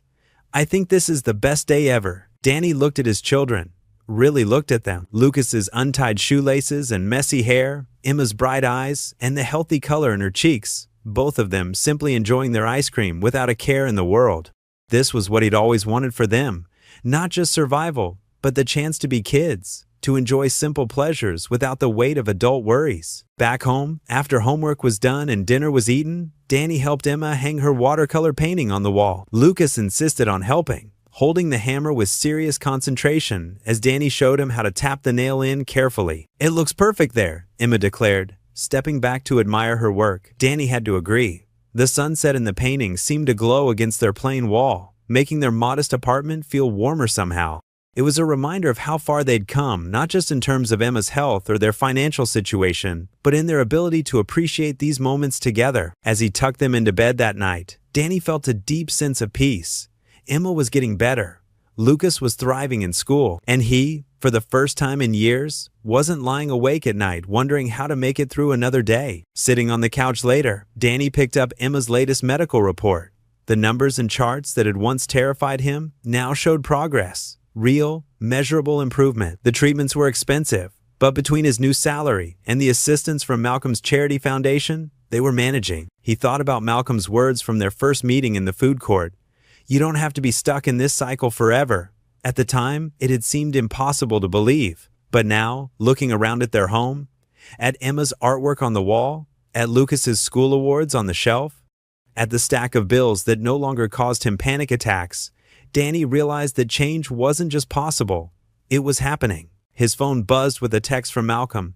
"How's Emma doing?" Danny smiled as he typed his reply, sharing the good news about her test results. Malcolm's response came quickly.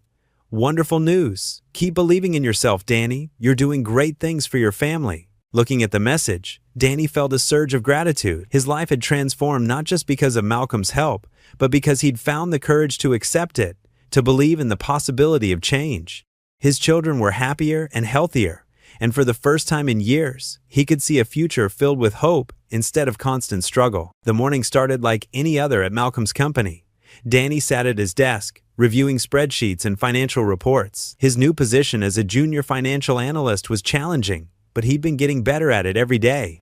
The office buzzed with the usual activity, phones ringing, keyboards clicking, and the gentle hum of conversations. Danny's fingers flew across the keyboard as he input numbers into the quarterly report. He had promised Malcolm he'd have it ready by lunch, and he was determined to prove himself worthy of the trust placed in him. A small photo of Emma and Lucas smiled at him from his desk, reminding him of why he worked so hard. The morning coffee sat cold and forgotten beside him when his computer screen suddenly froze. Danny's heart rate quickened as he realized what had happened.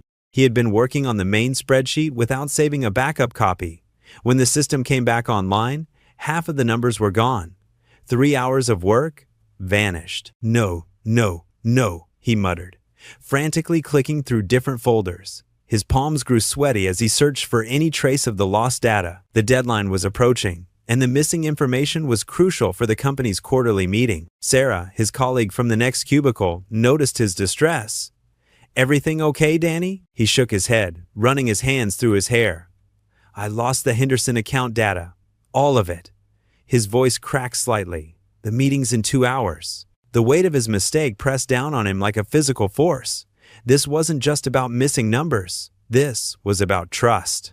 Malcolm had given him this chance, had believed in him when nobody else would. And now, with one careless error, Danny felt like he was proving all his doubters right. His mind raced back to Emma's medical bills, to Lucas's upcoming school expenses. The job at Malcolm's company had been a lifeline, allowing him to finally provide for his children without working himself to exhaustion. The thought of losing it all because of one mistake made his stomach churn. Danny's hands trembled as he picked up his phone to call the Henderson office. Maybe they could send the numbers again, but what would that say about his competence? He could already imagine the disapproving looks, the whispered conversations, the same ones he'd faced all his life when things went wrong. The office seemed to close in around him. The familiar sounds of workplace activity now felt distant and muffled, as if he were underwater. He loosened his tie, feeling like it was choking him. "I need some air," he mumbled to no one in particular, pushing back from his desk. The break room was empty when he entered, and he leaned against the counter trying to steady his breathing. Through the window, he could see the city sprawling below, peaceful and unaware of his crisis. "Rough morning?" The quiet voice made Danny jump.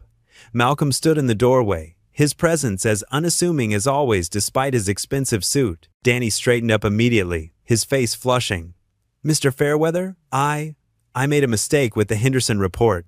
The system crashed, and I lost the data. I'm so sorry. I know how important this meeting is, and Malcolm held up a hand, cutting off Danny's rushed explanation. He walked to the coffee maker and poured 2 cups, handling one to Danny. "Tell me something," he said, stirring sugar into his own cup. "How many mistakes do you think I made before I built this company?" Danny blinked, caught off guard by the question. I don't know." "Hundreds," Malcolm said simply. "Maybe thousands. Some of them cost me millions of dollars. Others cost me relationships, but each one taught me something." He took a sip of his coffee, looking out the window. "You know what the biggest mistake is?" Danny shook his head, letting fear of failure stop you from trying again. Malcolm turned to face him fully. "The data can be retrieved. Technology these days is pretty good at that. But the lesson here isn't about backing up files, though that's important too." Danny felt some of the tension leaving his shoulders as he listened. Malcolm's calm demeanor was contagious, making the situation feel less catastrophic. "When I first started out," Malcolm continued, "I lost an entire week's worth of financial projections the night before a major presentation. I thought my career was over before it began." He chuckled softly. "But instead of giving up, I stayed up all night, rebuilt everything from memory, and made it work. Was it perfect? No, but it showed me what I was capable of when pushed to my limits." Danny took a deep breath, his mind already starting to work on solutions, rather than dwelling on the problem. "I could call Henderson's office, get the original figures. If I start now, I might be able to reconstruct most of it before the meeting." Malcolm nodded approvingly. "Now you're thinking like someone who solves problems instead of someone who fears them." He placed his coffee cup in the sink. "And Danny, the meeting's been pushed to tomorrow morning. Sometimes the universe gives us a little breathing room." Relief flooded through Danny's body, but it was more than just the extended deadline. It was the realization that making a mistake hadn't ended everything, that there was still a path forward. "Thank you, Mr. Fairweather," Danny said quietly, "not just for understanding about the report, but for everything." Malcolm smiled, that same enigmatic smile he'd worn in the food court all those months ago. "You're doing fine, Danny. Better than fine. Remember, it's not about avoiding mistakes. It's about how we handle them when they happen." As Malcolm left the break room, Danny felt his confidence slowly returning. He looked at his reflection in the window. He saw the same tired eyes and worried lines, but there was something else there now. Determination. Resilience. He pulled out his phone and dialed the Henderson office. This setback wouldn't define him. Just like all the other challenges he'd faced, he would find a way through this one too. His children had taught him that giving up wasn't an option, and Malcolm had shown him that mistakes were just part of the journey. Danny stared at the eviction notice in his trembling hands. The paper felt heavy, like it carried the weight of all his fears. Sitting at his small kitchen table, he read the words again. hoping they might somehow change. Payment due by end of month or vacate premises. The dim light from the ceiling fan cast shadows across the worn linoleum floor. Outside, through the thin walls of their apartment, he could hear the sounds of traffic and distant sirens, the soundtrack of their modest neighborhood. His children's drawings decorated the refrigerator, bright spots of color in their otherwise plain kitchen. "Dad?" Emma's voice startled him. He quickly folded the notice and slipped it into his pocket. She stood in the doorway in her pajamas, her dark hair messy from sleep. "Is everything okay?" Danny forced a smile. "Of course, sweetie. Just looking at some boring grown-up papers. Shouldn't you be getting ready for school?" Emma nodded but lingered for a moment, her eyes searching his face. She was too perceptive for her age, often picking up on his worries, even when he tried to hide them. Finally, she turned and padded back to her room. Once she was gone, Danny pulled out the notice again. The number swam before his eyes. 3 months behind on rent, total due $2,850. His new job at Malcolm's company paid better than his previous positions, but Emma's medical bills had eaten through his savings. He'd been juggling expenses, paying just enough to keep the lights on and food in the fridge, hoping to catch up on the rent when things got better. The morning routine felt like a blur. He packed lunches, helped Lucas tie his shoes, and made sure Emma had her medication. All the while, the eviction notice burned in his pocket like a hot coal. As he drove the kids to school in their recently repaired car, his mind raced through possibilities. A second job? A loan? Moving to an even smaller place? "Have a great day," he called out as his children climbed out of the car. They waved goodbye, their backpacks bouncing as they joined the stream of students heading into the building. Watching them walk away, Danny felt a crushing wave of guilt. They deserved so much better than this constant uncertainty. At work, Danny couldn't focus. The financial reports on his computer screen blurred together as his thoughts kept returning to the eviction notice. His desk phone rang twice, but he let it go to voicemail. The office around him hummed with activity, people chatting, printers whirring, keyboards clicking, but he felt removed from it all, trapped in his private bubble of anxiety. During his lunch break, Danny sat alone in the break room, picking at a sandwich he'd brought from home. He'd already cut every possible expense. No cable TV, no new clothes, no eating out. The kids hadn't complained, but he saw how Emma looked longingly at her friend's new shoes, how Lucas's face fell when he couldn't join his classmates for pizza after school. The afternoon dragged on endlessly. Danny made 3 mistakes in his reports, earning a concerned look from his supervisor. His hands shook slightly as he typed, and he had to keep wiping his palms on his pants. The thought of his children having to leave their school, their friends, everything familiar, it was almost too much to bear. By 5 o'clock, Danny felt like he was drowning. The drive home was a blur of traffic lights and horn honks. He barely registered the familiar streets of their neighborhood, the same route he'd driven hundreds of times before. As he pulled into their apartment complex's parking lot, he noticed a maintenance worker replacing the lock on their neighbor's door. The sight made his stomach clench. Inside their apartment, Emma and Lucas worked on their homework at the kitchen table. The sight of them, heads bent over their books, pencils moving carefully across paper, made Danny's throat tight. They were so innocent, so trusting that their father would take care of everything. How could he tell them they might have to leave their home? After dinner, a simple meal of pasta and sauce, Danny sat on the edge of his bed, holding his phone. Malcolm's business card lay on the nightstand, the elegant typeface catching the light from his bedside lamp. Pride warred with desperation in his chest. He'd always handled things on his own, never asked for help. But this wasn't just about him anymore. His finger hovered over Malcolm's number. Through the thin walls, he could hear Emma practicing her reading aloud to Lucas, her voice careful and determined on the difficult words. The sound made his decision for him. With trembling fingers, Danny dialed the number. Each ring seemed to last an eternity. He almost hung up twice, but the image of his children's faces kept his hand steady. "Hello?" Malcolm's familiar voice answered. Danny took a deep breath. "Mr. Fairweather? This is Danny Winters. I need your help." His voice cracked on the last word, and he had to stop. The silence on the other end of the line stretched for what felt like forever. Danny closed his eyes, fighting back the burning sensation of tears. He'd spent so long being strong, handling everything alone. Admitting he needed help felt like admitting defeat. But as he listened to his children's voices from the other room, he knew he had to swallow his pride. This wasn't about him anymore. It was about Emma's future doctor appointments, about Lucas's dream of joining the soccer team, about giving them the stability they deserved. Sometimes being strong meant knowing when to ask for help. Malcolm still hadn't spoken, and Danny's heart hammered in his chest as he waited for a response.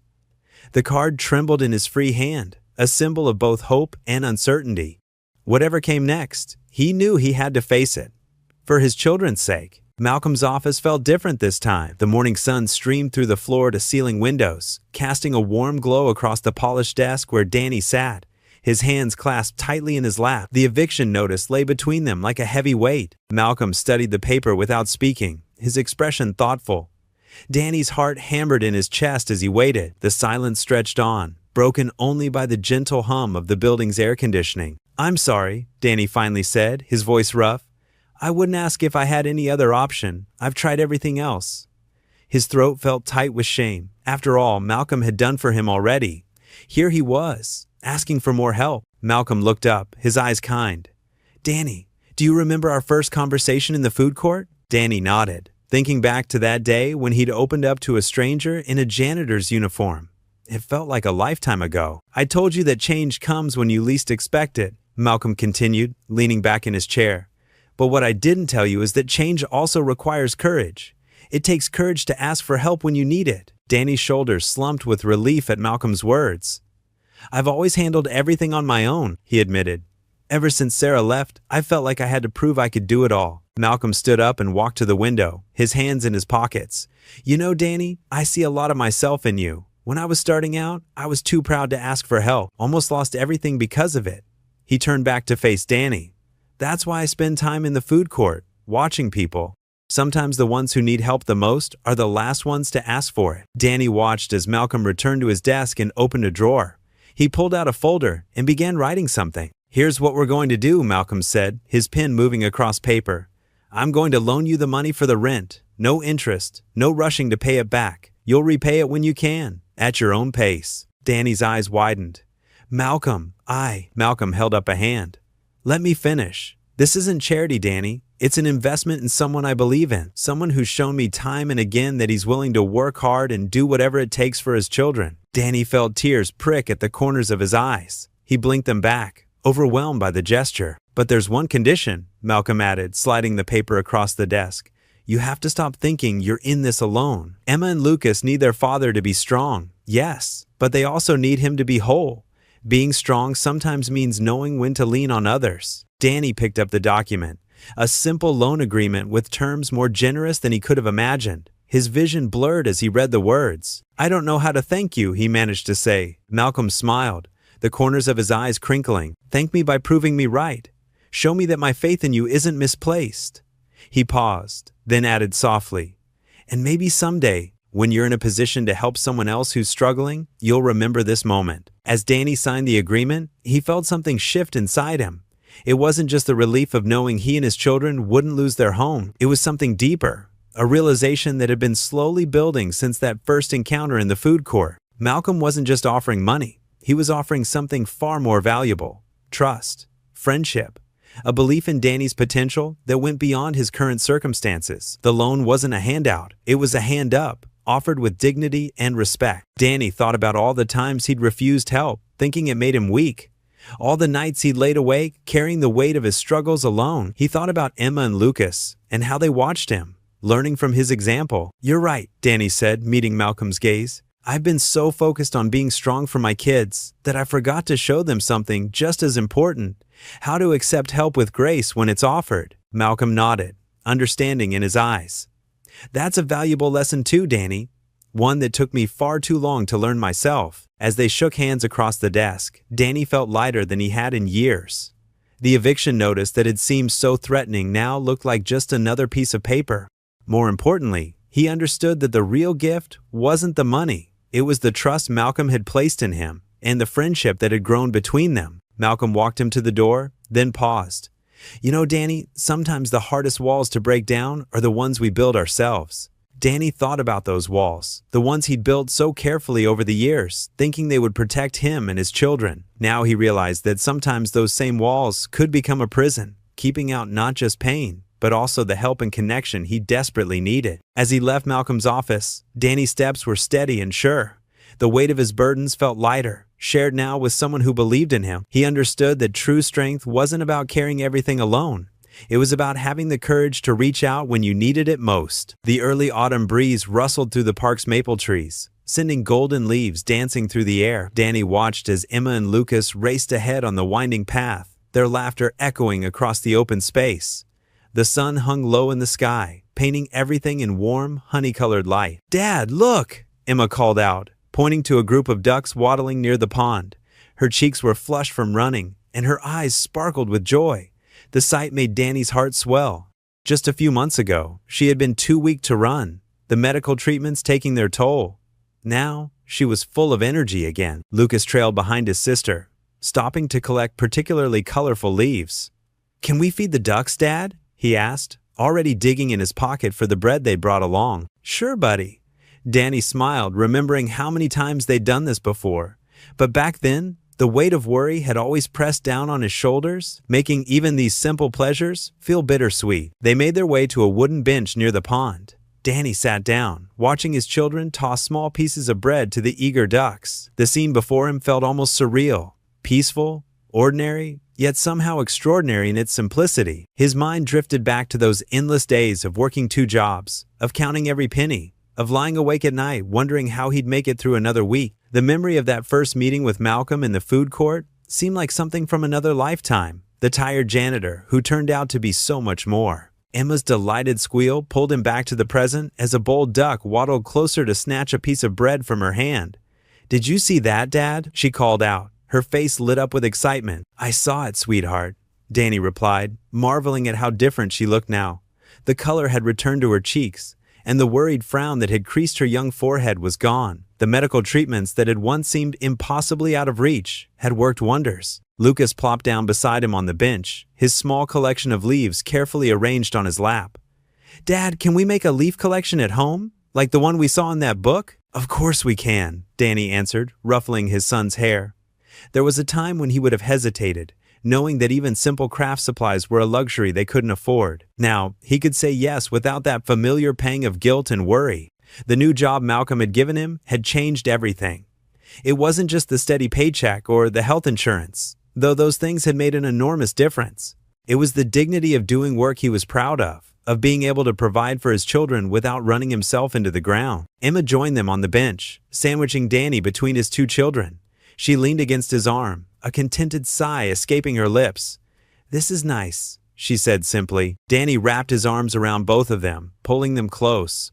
The late afternoon sun warmed their faces, and somewhere nearby, a robin was singing. The moment felt perfect in its ordinariness. No crisis to handle, no bills to worry about, no exhaustion weighing him down. "Remember when we used to come here before?" Lucas asked, carefully arranging his leaves by color. "You always look so tired, Dad." The observation, so innocent and honest, made Danny's throat tight with emotion. Children noticed everything, even when you tried to hide it from them. "I was tired," he admitted.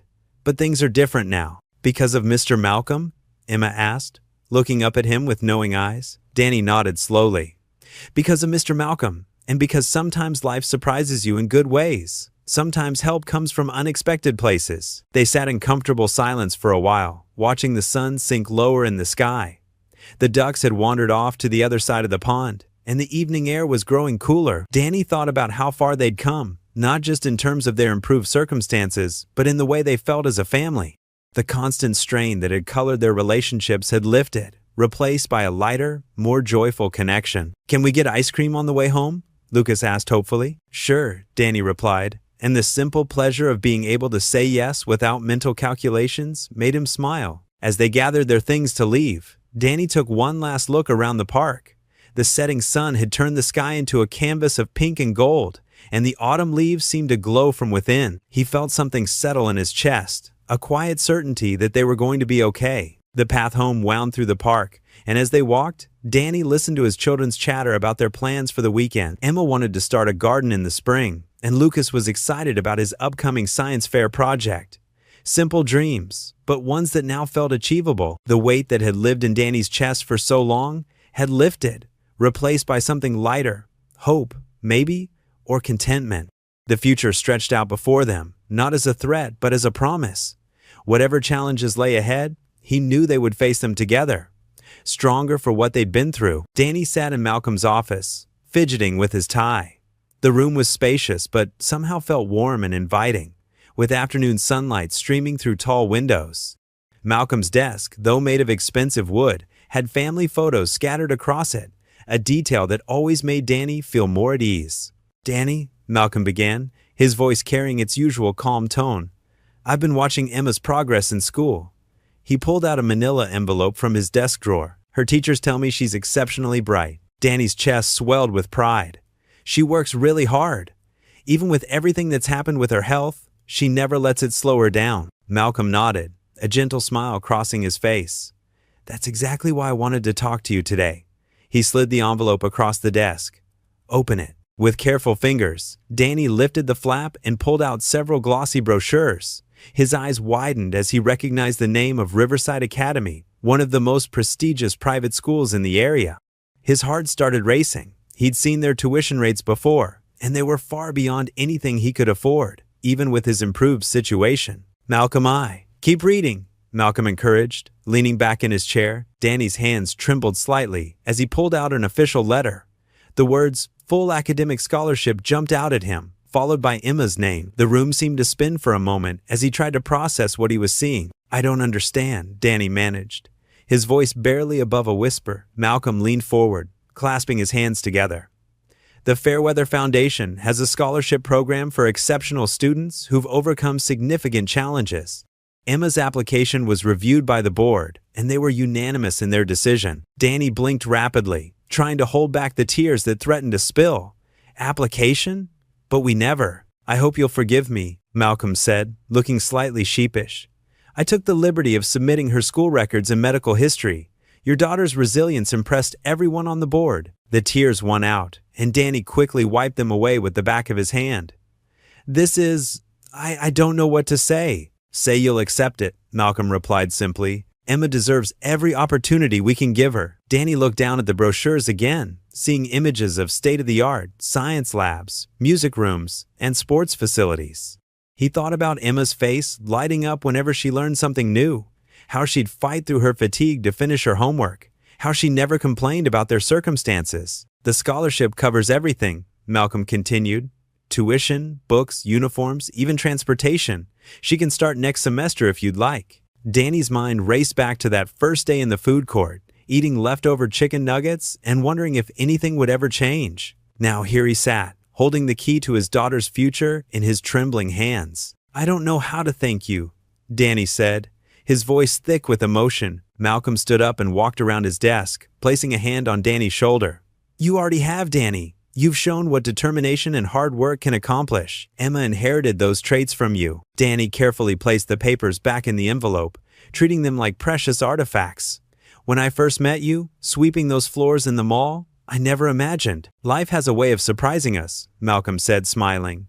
"Sometimes the biggest changes start with the smallest moments." Danny stood up, clutching the envelope to his chest. "Emma's going to be over the moon when she hears about this. She's always wanted to join a proper science club." "Riverside has one of the best STEM programs in the state," Malcolm confirmed.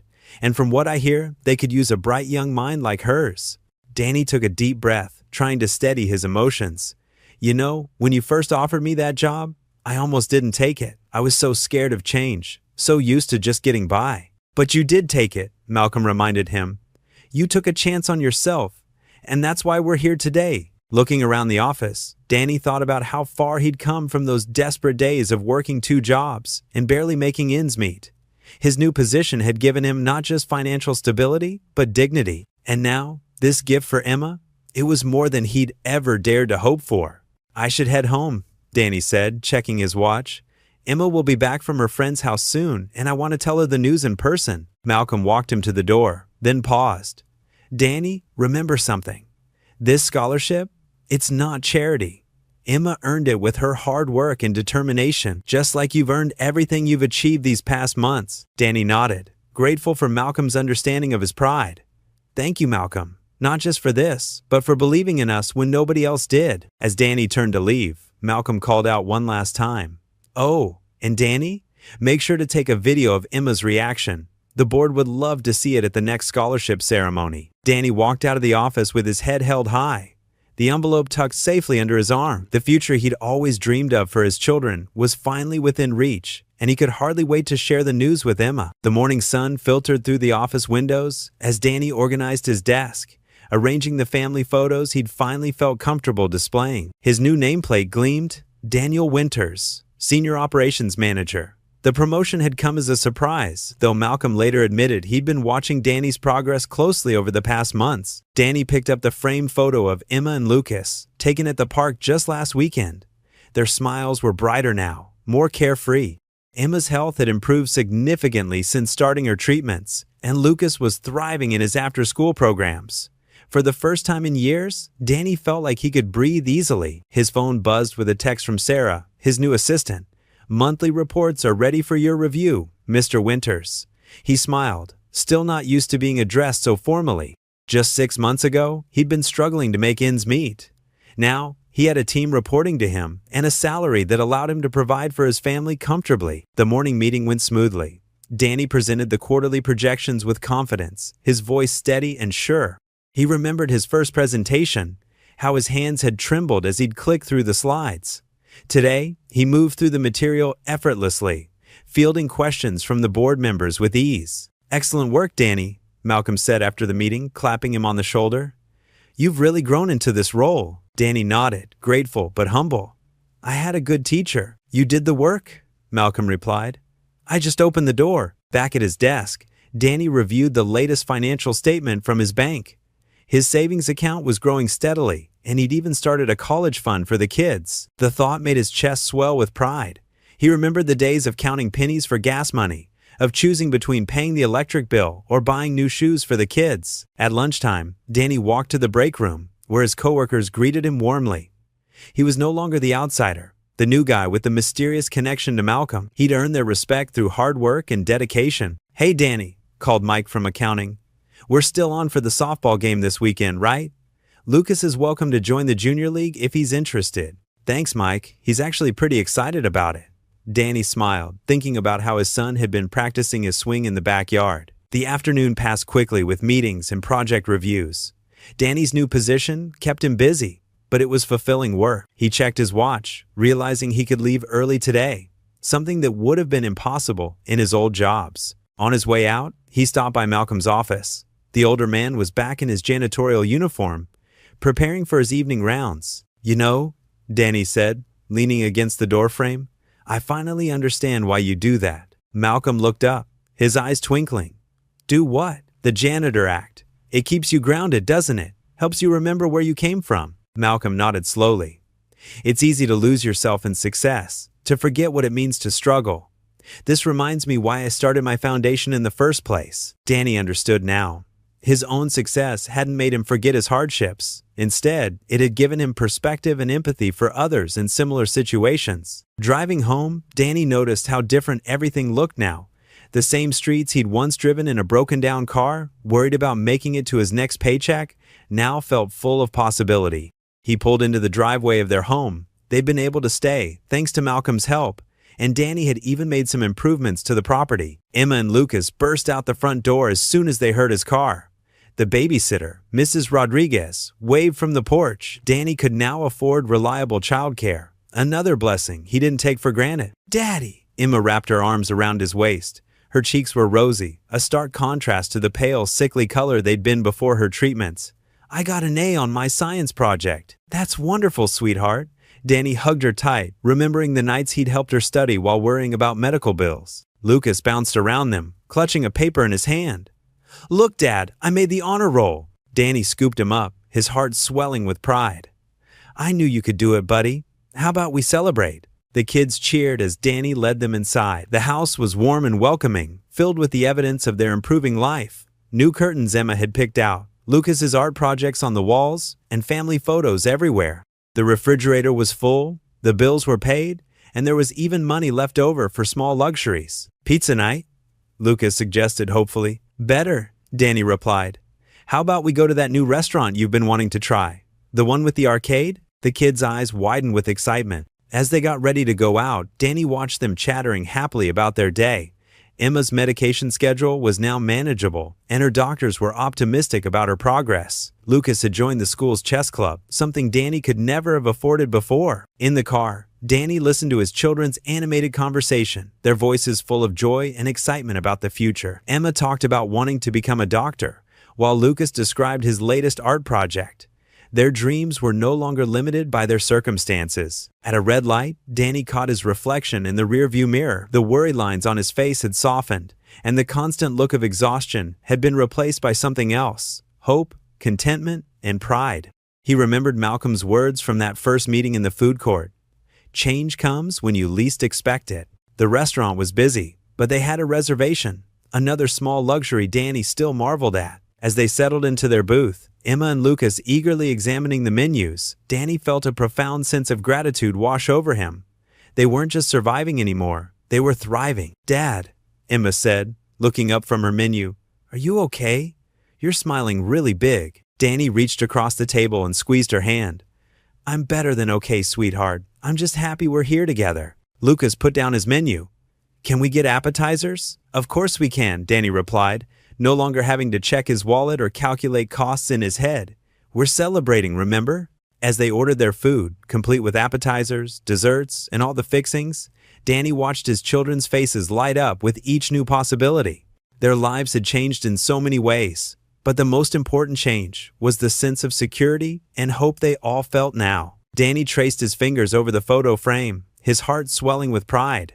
Emma's cheeks had regained their rosy glow, a far cry from the pale, tired look she'd worn during her illness. Lucas stood beside her, his gap-toothed grin revealing the missing front teeth he'd lost last month. The memory of their weekend at the park was still fresh. The sound of their laughter as they chased each other around the playground, the peaceful picnic they'd shared under the old oak tree. His office, though modest, felt like a symbol of everything they'd achieved. The walls were no longer closing in on him like they used to in his old jobs. The steady hum of the office outside his door was comforting rather than overwhelming. On his desk, beside the family photo, sat a small potted plant, a gift from his team when he'd received the promotion. They'd written a card expressing their appreciation for his leadership, something he never thought he'd experience. Danny glanced at his calendar, noting the upcoming parent-teacher conference. For the first time, he wouldn't have to rush between jobs or apologize for being late. He could attend without the gnawing worry about missing work or losing pay. The thought brought a smile to his face as he remembered Emma's latest report card, straight A's, despite all the school she'd missed during her treatment. His phone buzzed with a text from Lucas's soccer coach, confirming the weekend game schedule. Danny had never missed a game since Lucas started playing, but now he could truly enjoy watching his son play instead of calculating how many hours of overtime he'd need to make up for being there. The morning mail cart rattled past his office, and Sarah, the mail clerk, poked her head in. "Morning, Mr. Winters. Got your mail here." She placed a small stack on his desk with a friendly smile. "Thanks, Sarah, and please, it's still just Danny," he replied, grateful that his promotion hadn't changed how his coworkers treated him. Among the envelopes was one from the Children's Hospital. Danny opened it, expecting another bill, but instead found a letter confirming that Emma's final treatment had been fully covered by the charity foundation. His eyes misted over as he remembered the day Malcolm had introduced him to the foundation's board members. The weight that had lifted from his shoulders that day had been immeasurable. A knock at his door drew his attention. Malcolm stood there, dressed in his usual understated but immaculate suit. "Got a minute, Danny?" "Of course." Danny gestured to the chair across from his desk. "I was just reading the letter from the hospital. I don't know how to thank you enough for everything." Malcolm waved off the gratitude with a gentle smile. "You did all the hard work, Danny. I just opened a door. You walked through it on your own." Danny shook his head, thinking of all the changes the past months had brought. His apartment was the same, but it felt different now. The furniture was no longer worn and tired-looking. Emma had her own desk for homework, and Lucas's room had proper shelving for his growing collection of books and sports trophies. The refrigerator was always full, and the constant worry about making rent was gone. "The team's numbers are up again this quarter," Malcolm commented, pulling out a report. "Your department's efficiency has improved by 30% since you took over." Danny nodded, pride mixing with humility. "We have good people. They just needed someone to believe in them." He paused, understanding the parallel to his own story. Malcolm's eyes crinkled with knowing warmth. "Just like someone else I know." Through the office window, Danny could see the mall where it all began. The food court was barely visible from this angle, but he could picture himself sitting there all those months ago, eating his children's leftover food and feeling trapped in an endless cycle of struggle. Emma's science fair is next week, Danny said, changing the subject. She's been working on her project every night. Something about sustainable energy. She's way ahead of where I was at her age. Children have a way of surprising us, Malcolm replied. Sometimes they just need the right conditions to bloom. Danny thought about his own childhood, how different things were for his kids now. They didn't have to worry about electricity being cut off or wonder if there would be enough food for dinner. They could focus on being children, on learning and growing and dreaming. The intercom buzzed, reminding Danny of his upcoming team meeting. As he gathered his materials, he caught his reflection in the window. He looked younger somehow. The permanent worry lines on his forehead had softened. His clothes were new and well-fitted, his posture straighter, his eyes clearer. You know, Malcolm said, standing to leave, I still remember that day in the food court. You looked lost, but there was something in your eyes, a determination that told me you just needed a chance. Danny smiled, remembering his confusion at seeing the supposed janitor in a business suit the next day. I thought I was losing my mind when I saw you in that suit. Sometimes the best way to understand someone's struggles is to walk in their shoes, Malcolm replied. Or in my case, push a broom alongside them. Looking at his calendar again, Danny saw the reminder for Emma's upcoming dance recital and Lucas's science project due date. Simple things that once would have seemed like insurmountable challenges now filled him with joy. He could be there for these moments, fully present, without the shadow of financial worry hanging over him. A photo of last month's company picnic caught his eye. Emma and Lucas playing with his coworkers' children, while he and Malcolm stood chatting with the team. It was a casual snapshot, but it captured something profound. The sense of belonging, of community, of finally being part of something bigger than just survival. Danny straightened his tie, a simple gesture that still felt new and meaningful. His reflection showed more than just a man in a suit. It showed a father who had kept his promises, who had persevered through the darkest times, and who had learned that accepting help didn't mean surrendering dignity. Malcolm paused at the door. The quarterly review board meets next week. I'd like you to present your department's results. Danny nodded, feeling ready for the challenge. The numbers were good, but more importantly, he understood now that his value wasn't just in the figures he could present. It was in the lives he touched, the team he led, and the example he set for his children. Through his office window, he could see the city stretching out before him. Somewhere out there, Emma and Lucas were in their classrooms, learning and growing, unburdened by the worries that had once seemed insurmountable. Their future stretched out bright and full of possibility, just like the morning sun breaking through the clouds. Danny walked through the bustling food court, holding Lucas's small hand while Emma skipped ahead, her ponytail bouncing with each step. The familiar scents of fast food and coffee filled the air, but everything felt different now. His worn work boots had been replaced with comfortable sneakers, and his once threadbare jacket was now a neat navy windbreaker. Dad, can we get ice cream? Lucas tugged at his sleeve, eyes bright with hope. Danny smiled, remembering the days when such a simple request would have sent anxiety coursing through his veins. Sure, buddy. Emma, want to join us? Emma turned back, her healthy glow a stark contrast to the pale, sick child she'd been just months ago. Can I get the strawberry sundae? Of course, sweetheart. Danny's chest tightened with gratitude. The same food court where he'd once scraped by on his children's leftovers now felt like a place of celebration. They approached the ice cream counter, and Danny couldn't help but notice how different it felt to order without counting every penny. The teenage server smiled as she scooped generous portions of ice cream into waffle cones and bowls. Remember when we used to share one cone? Lucas asked, licking his chocolate ice cream. Danny ruffled his son's hair. Those were different times, buddy. But you know what? We made it through together. They settled at a table near the center of the food court. Danny watched his children enjoy their treats, their faces lit with simple joy. The weight that had once pressed down on his shoulders felt lighter now. His new job provided more than just financial stability. It had given him the chance to be present for moments like these. Emma looked up from her sundae, a dot of whipped cream on her nose. Dad, remember when you used to work 2 jobs? We hardly saw you then. Danny nodded, his throat tight with emotion.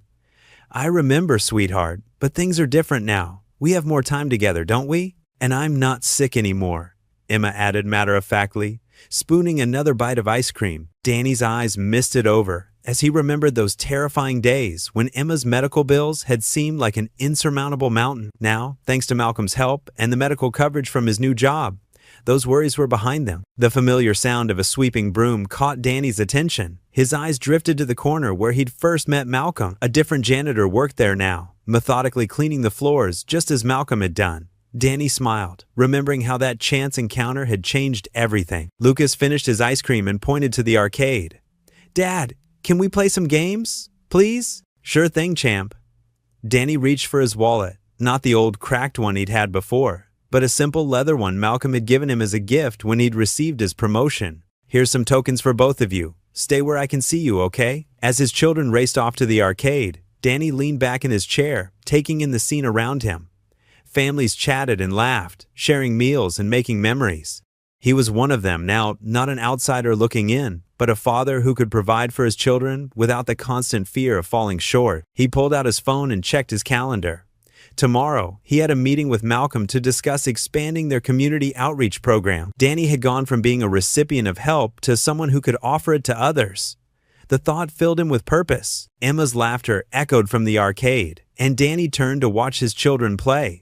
Lucas was teaching his sister how to play a racing game, their heads close together as they shared the controls. The sight reminded him of how far they'd come as a family. They weren't just surviving anymore, they were thriving. A young mother struggled past their table, trying to manage a tray while holding her toddler. Without hesitation, Danny stood up to help her, steadying the tray before it could tip. The woman thanked him with grateful eyes, and Danny remembered how it felt to be overwhelmed and alone. "You're welcome," he said warmly. "We all need a helping hand sometimes." Returning to his seat, Danny checked his watch. It was almost time to head home, where a comfortable apartment and fully stocked fridge awaited them simple luxuries that once seemed impossibly out of reach. "Kids," he called out, "5 more minutes, then we need to get going." As Emma and Lucas finished their games, Danny gathered their things. The food court had thinned out, the dinner rush giving way to the quiet of early evening. He stood up, adjusting his jacket, and waited for his children to join him. "Did you have fun?" he asked as they walked toward the exit. "The best!" Lucas exclaimed, clutching a small stuffed animal he'd won. "Thanks, Dad," Emma added, slipping her hand into his. "For everything." Danny squeezed her hand, understanding that her gratitude went beyond just ice cream and arcade games. They passed the janitor's closet, the same one where Malcolm had once stored his cleaning supplies, while secretly being one of the city's most generous philanthropists. At the mall entrance, Danny paused and looked back at the janitor's closet. The metal door was closed, but he could almost see Malcolm there, leaning on his broom with that knowing smile. The memory made him smile too. That chance encounter had taught him that hope could appear in the most unexpected places, and that sometimes the greatest acts of kindness came disguised in the simplest packages. With his children by his side, Danny turned toward the exit.